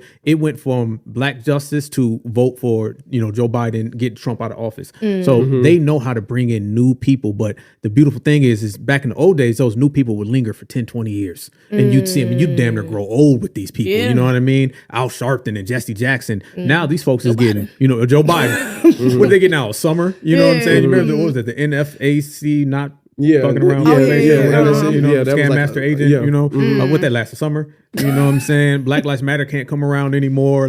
So it all goes back to that gatekeeping and that cleaning house, to where it starts with the Democrats, then we work to the shills, then we work to all their agents, and eventually it's going to get to the point where there won't be any of them, and it'll just be the black grassroots on top of everything, the way it's supposed to be. Yeah. You mentioned running the Democrats off. Not only, I would say, not only are foundational black Americans representing so well, we're running the shills off and we're discrediting the shills like Roland Martin, Jason Lee and all that stuff. We're essentially having the Democratic Party itself be scared. I mean, there was a video of Bernie Sanders taking pictures and everything like that. Somebody asked him about reparations. This man started running away. What's her name? Stacey Abrams. Yep. You know what I'm saying? She's shaking hands. She's in Nigeria now. Hi guys. Yeah. We ran her out the country. She's in Nigeria. We ran her out the country. Wow. Yep. Wow. Yeah. So, ran her ass gone. Yeah. Okay. When they're used to coming on stages and everybody giving them applause, and now they're getting boos. You know what I'm saying? Now nobody's messing with them. That's why Kamala had that small little ass party. She can't go out in front of a stage and have the whole audience applaud her, whole audience love her. She can't do that. She has to have anytime you see her speaking now, it's a small ass, dark ass room. You know what I'm saying? With nobody in there, because nobody likes her. We're running the politicians out the paint and the shills and everybody. Yeah, absolutely. And I'm glad you said Kamala Harris, because she's an immigrant herself, a second generation immigrant. And that's a big part of the Democratic agenda, is bringing in these immigrants and really practicing benign neglect. They're flooding in all these immigrants so they can avoid talking about or really addressing our issues. They want us to put everybody before us. Man, it's who's who, right? The who's who of Earth, you know what I'm saying? They putting dogs and cats over black people in America now. I mean, literally. I mean, Joe Biden has literally made more animal protections than he has for foundational black Americans, all right? Google it, check it out. Wow. Look at his animal rights record, okay? It's way better than his black rights record, all right? So you're starting to see them put people above us, or they're continuing to put people above us, because in a lot of ways they want to replace the black vote based on the things that we're talking about. So they see the future of the black grassroots, and they see that we're not messing with them no more. These people are very, like we say, when it comes to anti-black racism, they're very intelligent. So they see the numbers, and you have number crunchers, people who literally just get paid to look at all the polls and all the forecasting, and they're seeing that black vote is slipping every single week, right? As you were just saying, brother, Raphael Warnock barely beat Herschel Walker. Yeah. You know what I'm saying? Herschel Walker can't even talk. You know what I'm saying? And he barely beat him. Stacey Abrams now is an international advisor in Nigeria. So she's trying to run game on tethers over there because she couldn't run that on foundationals right here. So if you look, you know, our victories are big. I always say, one of my principles is that our victories don't look like everybody else's victories because we ain't everybody else, right? So you got to see the little telltale signs to see where we're winning. And where we're winning is to the fact that they have shills that are, you know, getting ran off the block, out the paint, down the street, out the county. And now they're trying to go get Latinos, but a lot of Latinos come here and they vote Republican because they don't subscribe to the, you know, the covert racism. In their home countries, they're used to overt racism. All the black Latinos, they're used to talking to them straight directly. So they don't play that liberal game where we're going to pretend to like black folks. Julio and Jorge and Mr. Muhammad or whoever the hell comes over here next week, they come over here and they see whiteness as the Republican Party. So therefore, they want to go vote for them. So the Democrats are in a hard place where do we continue to bring in these people to try to replace the black vote, but yet they vote for the Republicans, or do we continue to deal with black folks, but we're not dealing with them? So we have a very, very monumental moment to where we can literally get rid of the Democratic Party, or at least, you know, get them completely out the paint and get them to where, you know, they're non-consequential. So I believe that they continue to put people above us, and we're going to continue to run all their asses out the paint. And that's a beautiful thing. I'm glad to be a part of it, actually. Yeah. And as far as what you were saying about them putting other groups of people ahead of ours, that can only happen, and that has only happened because we've allowed that to be so. Okay, we've been the ones being the champion for every other group. Okay, not even in America, in Africa, and all over the world. You know, MLK and Muhammad Ali were talking about stuff going on in Vietnam. You know what I'm saying? And stuff going on in South Africa. We've always been that way with other groups of people. Black Lives Matter, for an example. They were all like, oh, okay, we got kids in cages. We all got to fight for them and everything like that. We got to deal with them. And then we got to deal with LGBT. Right. Now we're at this point where everybody's like, no, we're not doing that anymore. You know, a lot of these Hispanics, Venezuelans, and all that stuff are coming over here in cities like DC, Chicago, New York, and stuff like that. And the black residents are saying, we want them gone. You know, I would say 20 years ago, most black people probably would have been like, we got to sacrifice. There are brothers and sisters and people of color. And, you know, we have to do this. But now it's like, first off, we not the same. Okay, we are not the same people. They do not deserve to come over here. So that stuff is stopping, and we're putting a barrier. Even though they're pushing, we're putting a barrier to that and a hurdle to that because we're not allowing that, and we're not accepting this black and brown coalition or people of color coalition, minority or anything. We're done essentially being the heroes of the world, being the Avengers of the world. We're done with that. You know, so that's really become a hurdle to their plans to replace us. Absolutely. You know, and I think because of that, also we've had some people going a little extreme. Okay. Like I said, they present the extremes, you know, and that's why some of our people tend to fall for that as well. Just like choosing the lesser of two evils. But you got some of us, you know, like our good brother Ice Cube, you know, a few years ago during the elections, you know, he tried to do the agenda for black people. The contract for Black America, right. And he tried to present it to both parties, you know. I think he talked to Trump. People was mad at him for talking to Trump. Okay, they wouldn't even, black people was mad at him. So how could you betray us like that? You know, and it's like, okay, this is about us getting tangibles. Okay, this is about us putting ourselves first. I don't give a damn who we talking to. I'm talking to the people who's going to fight. I know for that's us. right. You know what I'm saying? Right. And then you had the Democrats that wasn't even trying to hear it. You know, they wasn't even trying to talk to the brother. It still ain't. You know, and still haven't. They talking about I think Biden even said after the elections we'll have a call look at it or something like. Never did. Okay, just went off into the abyss. Never even thought about it. Talk to Cardi B though, right? But talk to Cardi B. Coincidentally, ironically, right?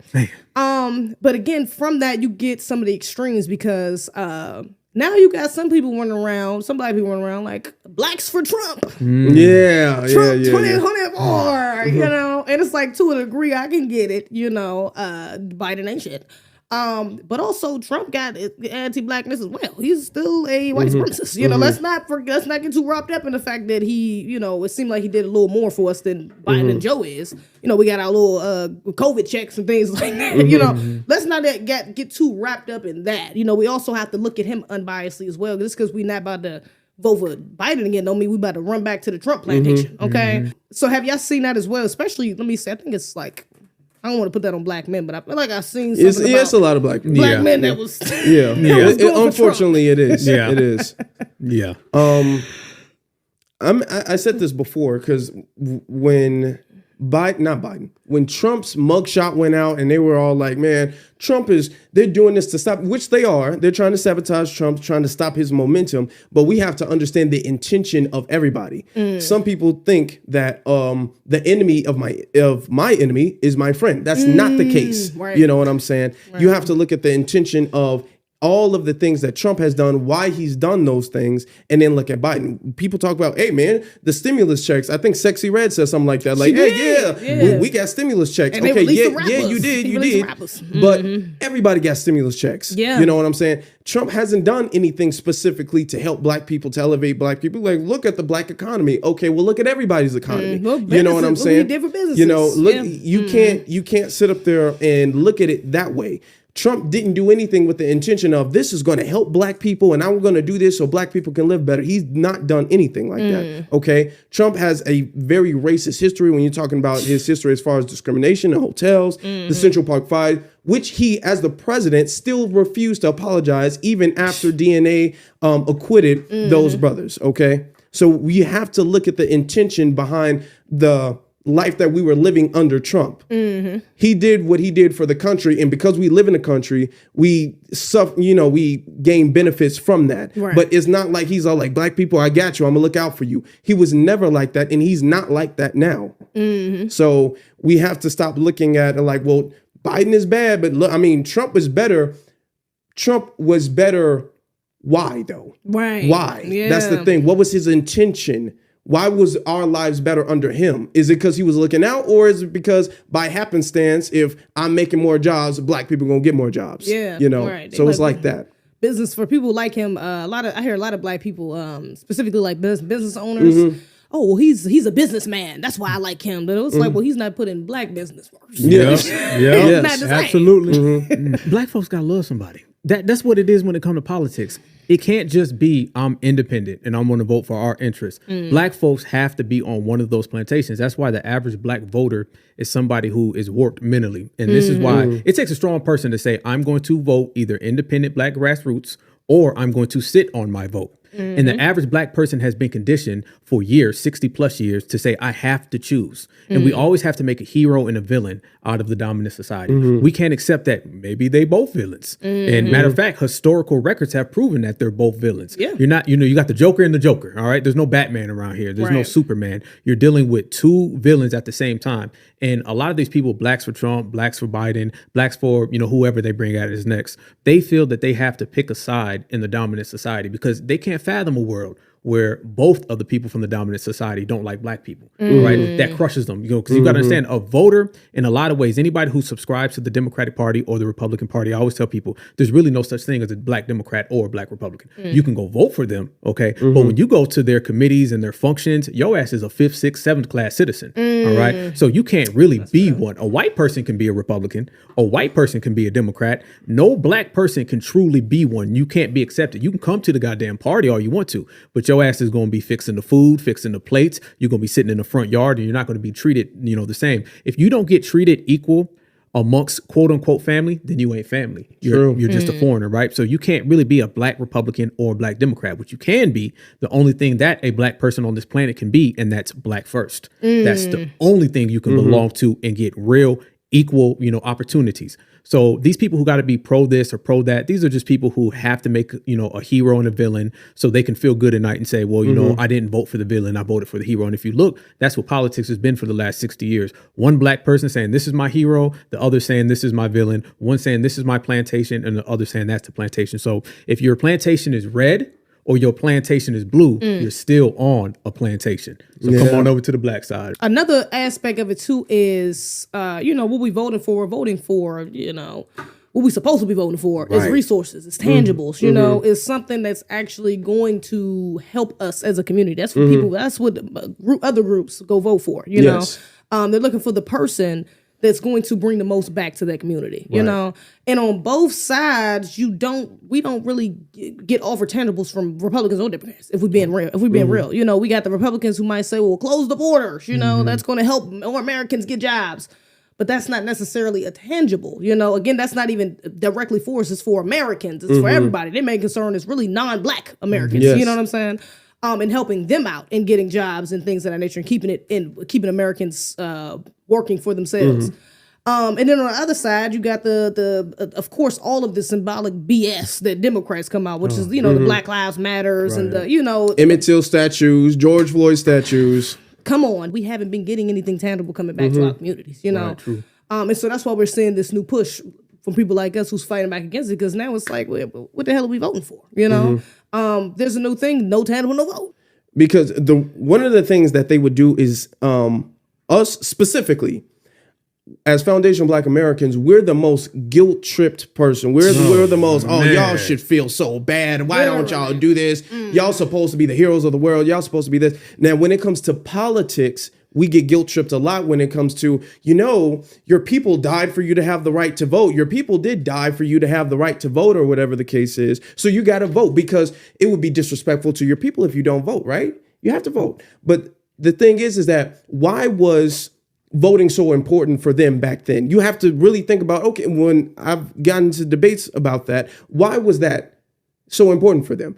That's because voting brought tangibles. Voting was, you're voting for the person who's going to decipher where the resources go. Okay, what community is the resource going to go? Is the funding going to go to the school? Is the funding going to go to the street? Is the funding going to go here or here? That's why you vote. And voting back then, you were voting for certain people who are going to put forth resources, going to put forth tangibles, going to make jobs or opportunities and stuff for Black people. Now all of that's been stripped.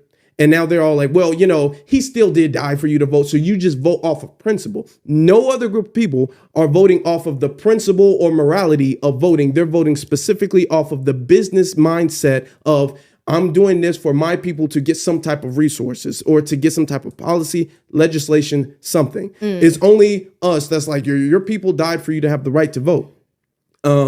I would say this: if our people died for us to have a certain job and we can work that job, but they're like, okay, you know, you can work this job, but we're not going to pay you. You can still come and work, but we're not going to give you any money. People be all like, no, I'm not going to work this. I know my people died for us to get this job, but I'm not going to work here if I'm not getting anything out of it. That's the same way with politics. Yeah, our people did die, but I mean, they were getting some, we're not, so we're not going to vote. Right, that's a fact. No tangibles, no vote. I love that. I love I love the terminologies. If you look at it, we're getting to the age now where we replace all those old words and, you know, vote blue no matter who and all those terms. And we brought in new terms that are more indicative of what we do. I always tell people it's about misrepresentation, miseducation, and misdirection. And one of those three, or all those three, are what they're going to always do to us as, you know, Black voters in America. So the no tangibles, no vote, you know, I don't want to say policy, but that belief, that approach, that literally strikes fear in the Democrats and the Republicans as well. To your point, brother, where these blacks for Trump, that go for y'all too. Okay, that go for everybody. It's no tangibles, no vote, and it doesn't matter who you're voting for. If you are not providing policies for certified foundational Black Americans, we're just not going to rock with you, point blank, period. And you know, everybody else does it. I always tell people, nobody's upset when we do it. They're just mad that we're to the party now. Because when you know, when they was in the party and they was throwing food all over the place and, you know, hitting the damn pinata and stuff, it was okay. It's when foundational Black Americans start to practice the same thing that everybody else practices. So when we come in and we say no tangibles, no vote, we're going to do for self, we're going to be independent and Black grassroots, now all of a sudden it's a dreaded thing, right? Now all of a sudden it's a bad deal. And I'm of the belief and of the onus is find out what pisses off the dominant society and do it. I love it. No, for real. And I'm glad you brought up us specifically too. You know, we're always, our focus is foundational Black Americans, African Americans, freedmen, however you want to put it. Okay. But we should be the center focus, you know, for our political gains, for any type of political moves, social moves, in every aspect, to be honest. We should be at the center, at the focus. Now, I just want to touch on that too, though, because they're bringing in all these immigrants. They got all of these, really, I want to say misrepresentatives on both sides for us. And we have, people that has Caribbean backgrounds, they have, their lineage goes back to first, second generation immigrants. They're cosplaying as Black Americans. They don't want to really want to expose where their family is from. And that's because they're trying to cover up the fact that they're not really connected to us. They're not really from here, and that's where they're able to use them.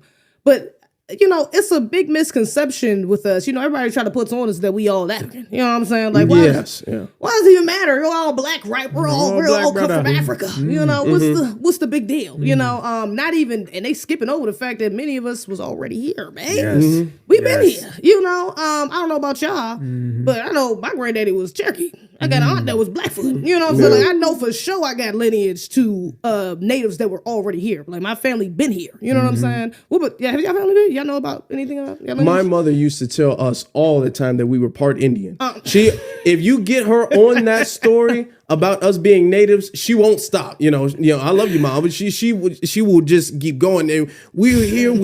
We didn't come from here. We've been here. My grandmother told me, and mine told me, and she will go on and on about that. So, that's definitely part of my family. Yeah, same here. Yeah. My brother was actually tracing us all the way back to. He got us to like the early 1700s. He was going, further and further. You know what I'm saying? So yeah, we've all been told that, it's no coincidence, right? Like we could all sit here, and didn't I say earlier, our grandparents would sit there, and they would talk to each other like they knew each other, right? So the very fact that we all can share that, ain't nobody just making that up now. It ain't no big coincidence that we all got that in us now. Come on, so the facts are finally getting out there, but it's based on us doing it. So yeah. Exactly. That's been a running joke. Black people be like, I got that good hair because I got a little Indian in my family. That's been a running joke for Black people for a long time. Right. Even every joke even really has some truth in it. Honestly, most jokes stem from some sort of truth. Yep. And that's because most of us that's been passed along. Although they don't want to. Again, they don't teach us that in schools. They don't want to teach the whole truth in schools. But it's been passed along through our family lineages. Right. That's like, we from South Carolina. Our family from we Seminoles. We Gullah Geechee. Like we tell each other where our family is from, even if we've moved, we've relocated, we don't really know much. We're not in contact with that side of our family, or we're not in contact. We're not in touch with that culture anymore, our indigenous culture.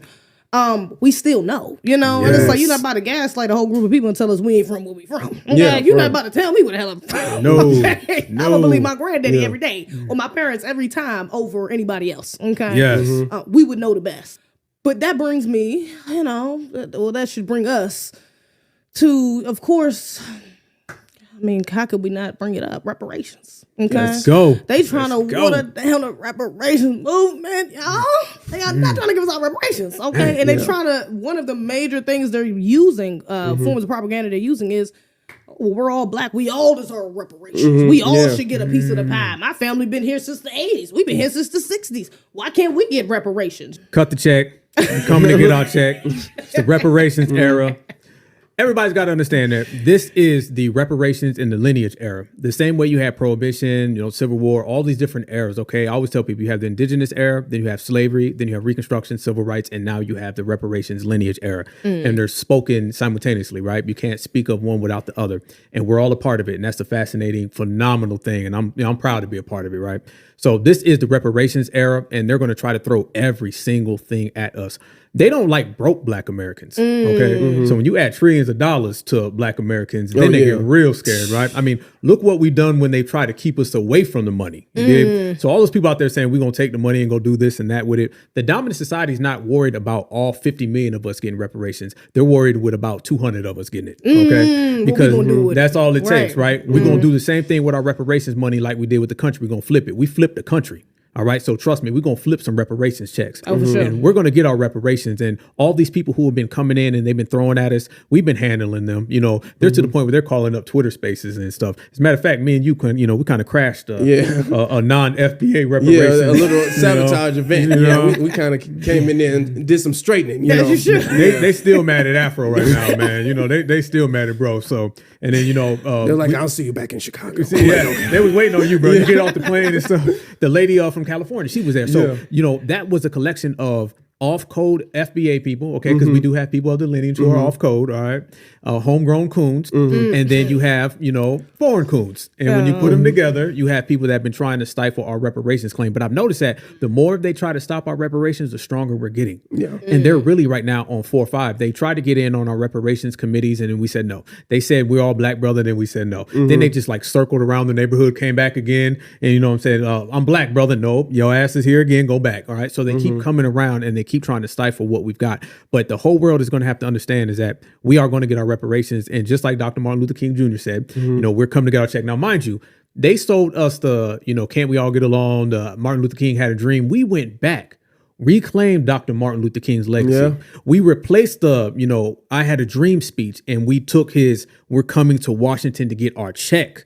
And that shows you right there that we can not only take what the dominant society does, reject it, and remove it. We can actually reclaim our foundational Black American legends and get our reparations movement moving in the same time. So this reparations lineage era is powerful, and we got to expect ops to come, but we already know we're going to do the same thing we've always done to every op. We're going to run them off the block, out the paint, and eventually they're going to have to cut that check. One of the things about the reparations movement and why it's been progressing so fast within the last few years or so, 10, 15 years ago, reparations was not no national news. Presidents, candidates, they were not talking about nobody was talking about reparations on like a mainstream level. Now they are. Now every single candidate has spoken on reparations to some degree, whether they've agreed to mix nothing burger or whether they said no. They've spoken to it to some degree, and that's because we've gained a sense of fearlessness when it comes to our people. Okay.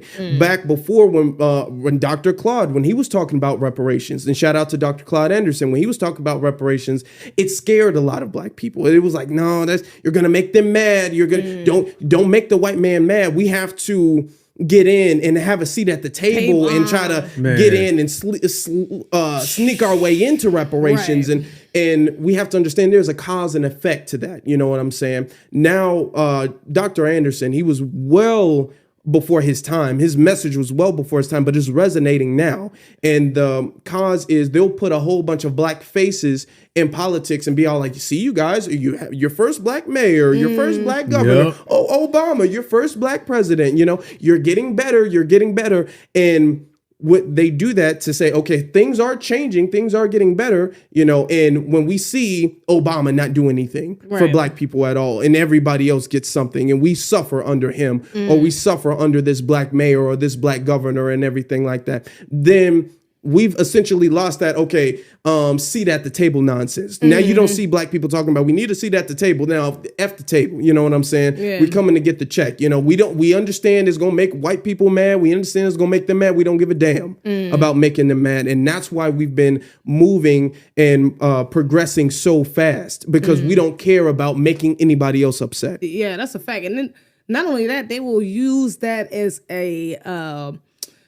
It's really nonsensical, but they will use that as a ploy to be like, oh, well, look, you had a Black president, look what he did, you guys voted for him, like it's really y'all fault. Y'all not getting anywhere, you're not doing enough, or the people that you're voting for isn't, and it's like y'all are putting these people in position to do this. Y'all, you know who these people are, you know what I'm saying? Like of course, a lot of our people have been tricked by the false propaganda they use, and them trying to, yes we can, the slogans and the symbolism that they use. Very easy for us to get tricked, but a lot, these people are strategic. The dominant society, they are very strategic, and they know exactly who to use to get their point across, or to get their agenda done. And I'm glad you brought up Obama specifically, because there was a lot of black men actually that were killed under the Obama administration. You know, that was like the start of like Mike Brown and what's the other brother name? Trayvon Martin. Yep. It was a lot of situations that happened under his administration, which he really didn't do anything about. And so that aspect of the game is a huge part of should be a huge part of our political awareness as well, is knowing our protections, what protections we need. And protecting ourselves, okay? Because police is really another form. It's just another weapon, another tool, another sanction of white supremacy that has always been used against us. We know that. We know the history of police brutality, police in general, in the Black community. You know, why we're not, we've never gotten along. You know what I'm saying? But they've always attacked us. And a part of that is us knowing how to protect ourselves, us policing ourselves. You know, we just had our brother, Otha Wallace, shout out to Otha Wallace, Otha.org, donate to the brother.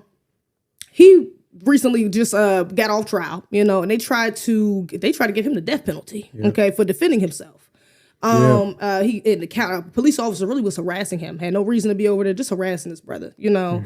And you know, we're not gonna get into the grimy details, but the police officer ended up getting shot in the head, you know, and our brother is still alive to this day, thank God.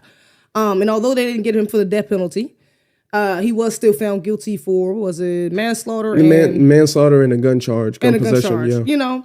But even cases like that, we have to examine and we have to push up because we got too many Mike Browns. We got too many George Floyds. There's too many brothers that have encountered the police and tried not to defend themselves or tried to defend themselves in the, you know, the most safest way possible, which you would think, and still end up losing their lives, you know. The importance of us knowing to protect ourselves against anybody, not just the average white person or average white supremacist walking down the street, but even these white supremacists that are empowered, you know, or in positions of power, attacking us. That is essential for our survival. It's essential, especially for y'all. You know, when it comes to protecting ourselves, we have to understand nobody's going to protect you like you. Okay. No one's going to care for you like you. No one's going to love yourself like you love yourself. So when it comes to protections, what we have to do as foundational Black American men and women, we have to make sure that we watch our back at all times. We study. We got to have a military mind. Tupac Shakur used to always talk about it. Have a military mind, which means, you know, understand where you're going, understand the environment, understand that there's enemies. There's, you know, people out there lurking to come and get us.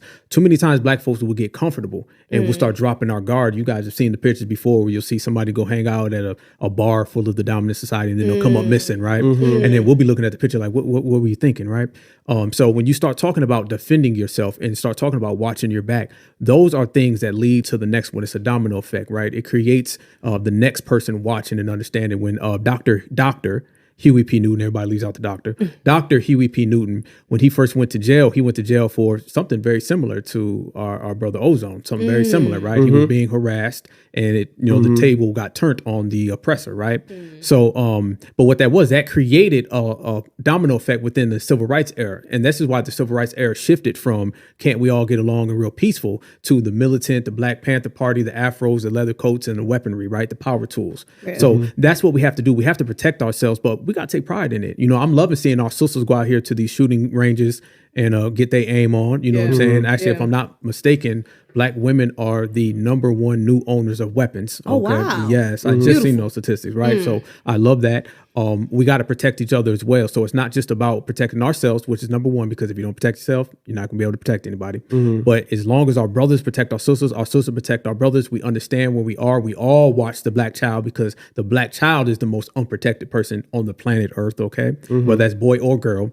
But we got to have that onus of collective and being on the same page and the same accord. And as long as we have that, we'll be able to protect ourselves. Because let's be honest, once again, it was the Maroons out there putting in work and they were protecting themselves. You got a whole lot of people. I ain't going to go name all the names because we'll be here for a long time. But don't let history tell you that we was always getting our asses whooped and bending over backwards and the dominant society was just taking advantage of us. It was not happening. Like I said earlier, if we were people who took L's, we wouldn't be here right now. There were brothers and sisters that really tapped into that root work and really start putting that foot up people's you know what and holding it down. So we got to continue to maintain that same energy. And if we do so, we'll definitely be able to protect ourselves. Yeah, absolutely.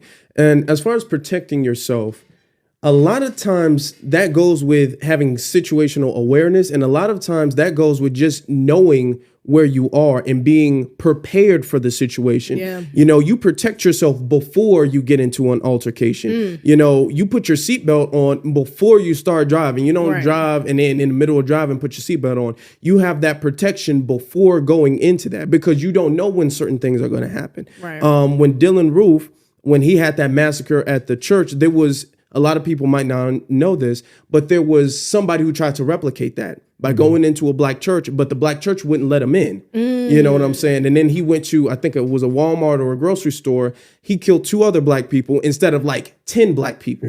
You know what I'm saying? And that's the unfortunate that the brothers had died at the grocery store, but it wasn't 10. You know, at a church or anything like that. Right. And that's because black people are starting to get to a point where, okay, we need to stop letting our guard down. They let their guard down when it came to Dylann Roof. And now the other black church were like, okay, we're not letting our guard down anymore. There's a lot of things where these shooters and all that stuff, even police officers, if we're going to be very honest, even police officers, they'll do stuff if they feel like ain't nobody looking, ain't nobody watching. You know what I'm saying? But now when we get to a point where you get pulled over or somebody gets pulled over, and a crowd of people is recording, the police officer's like, damn, I can't really do anything like this. There's certain cases where I see a black person get pulled over, I stop just to kind of watch, like the Black Panther Party used to do. I kind of like, you know, just in case there's some bullshit going.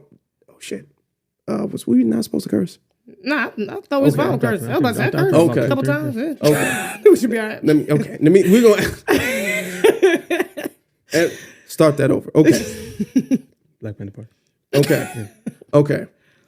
With the Black Panther Party, I learned that that's something, the situational awareness in the community looking out for each other, not just against the average white supremacists, but even against the police itself. Like, hey, we're policing you policing. Okay. Right. So if you try something, we're going to see it. You know what I'm saying? That deters them because they're cowards on the inside. And a lot of what they do, they try to do it with nobody around, with no consequences at all. If there are black people who will show, hey, there's going to be some consequences, you know, that's going to deter a lot of that. And a lot of that starts with just being ready. Absolutely. Okay. Yeah, absolutely. And, you know, like you said, I'm glad you brought that up, is being ready, because even training, you know, we was just talking about exercising and things of that nature.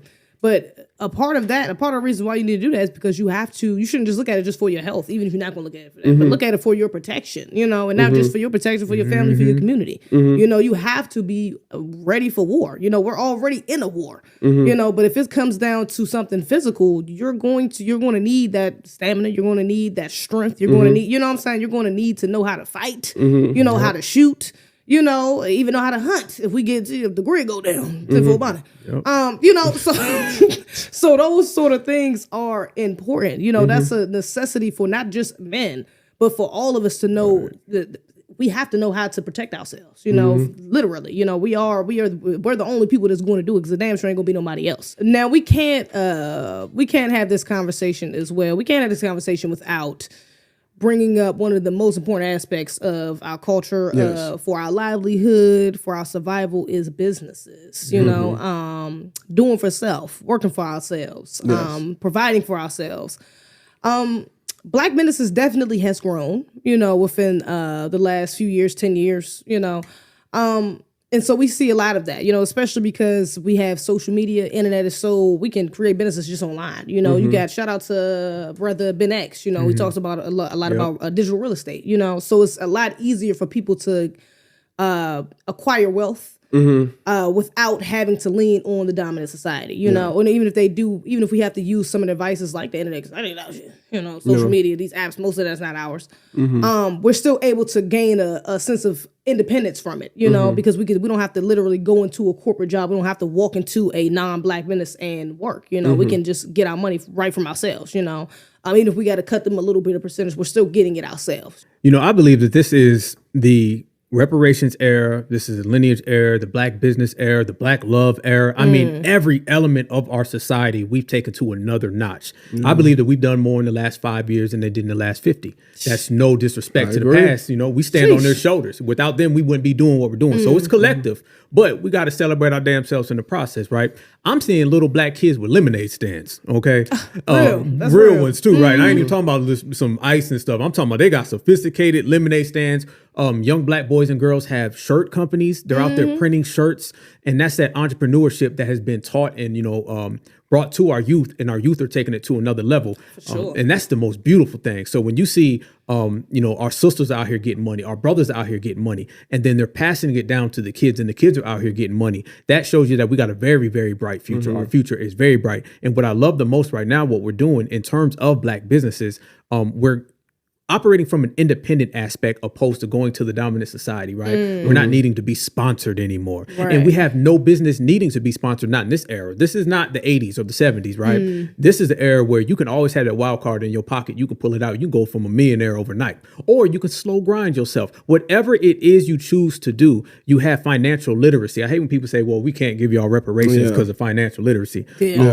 Black people are the most financial literate people because a lot of times finances determine whether we eat tonight, right? That's true. You can't tell a hustler, how to count his money, right? Right. So we've been hustling hard, our brothers and sisters, as well as our kids, from the lemonade stand to the clothing shop, all the way up to these stores that are popping up in every community. We're getting to the point where a lot of these, non-foundational Black American people that sell that poison in our community, we're going to get to the point where they're not going to be around anymore. And all the grants that the dominant society gives them, all the money, all the loans, the stimulus package that they receive aren't going to mean anything when we build our own businesses through independent, intellectual properties, and we support each other. So therefore, that's the whole collective. That's the trifecta. You got the business, you got the brothers and sisters who promote it. And with that said, Mr. Jorge, Mr. Muhammad, Mr. Mutombo, they're going to have to go find another neighborhood to go sell their junk. And we're going to replace that with good foundational Black American business, with good foundational Black American soul, and we're going to make good foundational Black American money. Yes, absolutely. I love everything you said. Absolutely. Everything you said. Yeah. We have, and this goes back to restoring our culture to where it used to be. We used to have, I remember growing up, and there was a Black lady. She was selling candy. You know what I'm saying? And she was called the Candy Lady because we would go to her, not 7-Eleven or whatever the case is. We would go to her and we would buy candy, or we would go here and we would buy dessert, pies, or whatever the case is. That used to be our culture. And then, the dominant society engineered a lot of anti-Black stigma about Black businesses and everything like that. So it was anytime you went to a Black business, they're going to be charging you way too much money. It's not going to be as good. Black people can't do business, right? And a lot of that stigma was embedded in the minds of Black people. So that's why when you would leave town and be like, man, where's a Black-owned business? People like, oh, here you go with the Black-owned business stuff. We got to support Black-owned businesses. And you would be the black sheep. Now, since we're starting to restore our culture back to where it was, you don't see that anymore. Now you see entire websites just dedicated to networking other Black-owned businesses. You see different events just dedicated to having Black-owned businesses come together. Like, for instance, Tariq's event with the expo. There was so many good, high-quality FBA-owned Black businesses, and a lot of people patriotised them while they were there, and they're going to continue to do so because, hey, I didn't know that you had this business. I was looking for somebody who could do this. I was looking for this or that. We're having stuff like that now. We're having Instagram pages that's only dedicated to Black-owned business, or Twitter pages. We're starting to see the restoration in the Black-owned businesses, and that becoming a sense of pride, because it used to be a sense of pride, and then it's like, Black people can't do business right, but we're getting that pride about our business and about our entrepreneurship. We're getting that back. So that's a really good thing. And that's what's going to ultimately free us and have us be completely independent of the dominant society. That's real. No, that's a fact, and I'm glad that we started off on that note, knowing that we support our businesses, and even the financial literacy point, those is all, that aspect is very real and very much watered down, or not promoted, especially from the dominant society. You're not going to see those talking points from people on mainstream media, Right, true. But we gotta be a little honest too. Some of these Black-owned businesses be a little egregious. Now, I'm not gonna say we shouldn't give each other grace, because we went to Walmart, we went to Wendy's, we went to McDonald's, had terrible experiences. It still went back 50, 11 times. All right. Then when we get to a Black-owned business, we have 1 or 2 bad experiences, and we cut them off. We bash them on the internet. We ready to, tear down the whole business. So we definitely got to have grace and empathy when it comes to our, especially the young age, that's just starting their businesses, but supporting our people. We have to have grace and empathy in that aspect. But some of us, I will say, I've noticed some of us, it's a lack of preparation, especially because it is so easy to access on the internet to just start a business. Some people just, you got some people just trying to get a quick little scheme. It's not about longevity. It's not about passing down wealth. It's about, let me just get this money right quick because, I could do this little seminar and people gonna listen to it. You pay $50 for it and you get this little book and get some information that you probably could have got off Google for free, or I'm gonna start this business, I'm gonna sell this little bit of merchandise because something I said went viral and I'm gonna just sell this right quick and that's gonna be that, which is, it's okay to monetize off things like that, but again, it's not about building the wealth of the group. Some of us have lost that goal, you know what I'm saying, and looking at things in a short-term aspect. So we do get black-owned businesses this open. We walk up, it's say Monday through Friday, and we walk up in a business and it's closed on a Tuesday. They closing early and everything. You knocking on the door like, hey, sorry, we're closed. What? Go, huh? Wait a fucking minute. What is going on? Even working for a black-owned business, you see that there's, some of the things, some of the aspects within the dynamics of the company may not be all the way thorough. It's some finesse going on. There's some, you shorthanded people and things like that with their money. So I know for a fact I have firsthand experiences from black-owned business. I done dealt with a bunch of bullshit from white companies as well. Don't get me wrong. I'm gonna keep it real. I done work for black-owned businesses. It's like, nigga, where's my money? Or nigga, why am I working this late? Or nigga, why am it's something. Oh man, go ahead, bro. I know Chicago. Man, I want to hear the Chicago answer, bro. Listen, I don't know why. I was one day I had, this was some years ago, an overnight job. I was working overnight. I got off. It's like 7:00 in the morning. I'm like, you know what? I want some food, but breakfast food. I want some like pancakes, some waffles, some eggs. I want that. That's what I wanted, right? So I'm looking for black-owned, breakfast spots or whatever. I find some, and they look good. I go to it. The store's completely closed. I'm talking about, I'm looking in the window. The ovens is out the stove. I'm talking about the store abandoned. It looked like a bomb hit it. And I'm all like, why is this still on the website though? You know what I'm saying? I go to another place that said that they were open. And I'm like, sorry, we're closed today and tomorrow. I'm all like, but the website says that you guys were open. You're not doing everything completely thorough. I've gone to a lot of different businesses, and what's on the website is different from what you see when you get there. You know what I'm saying? There's a certain food item on the website. I had an experience with that. A certain food item on the website. When you get there, we don't sell that anymore.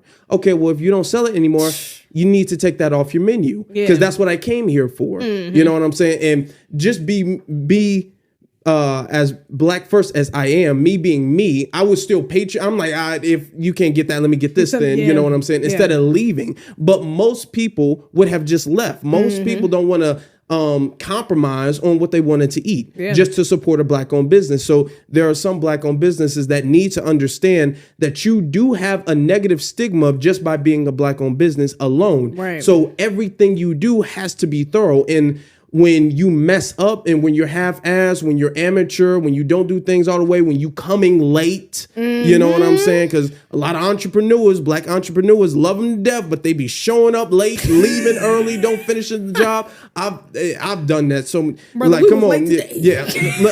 We had a situation today, okay? We had a situation. But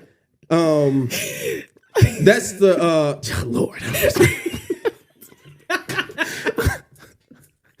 That's the thing. You got to be thorough with your business. You know what I'm saying? You got to be thorough.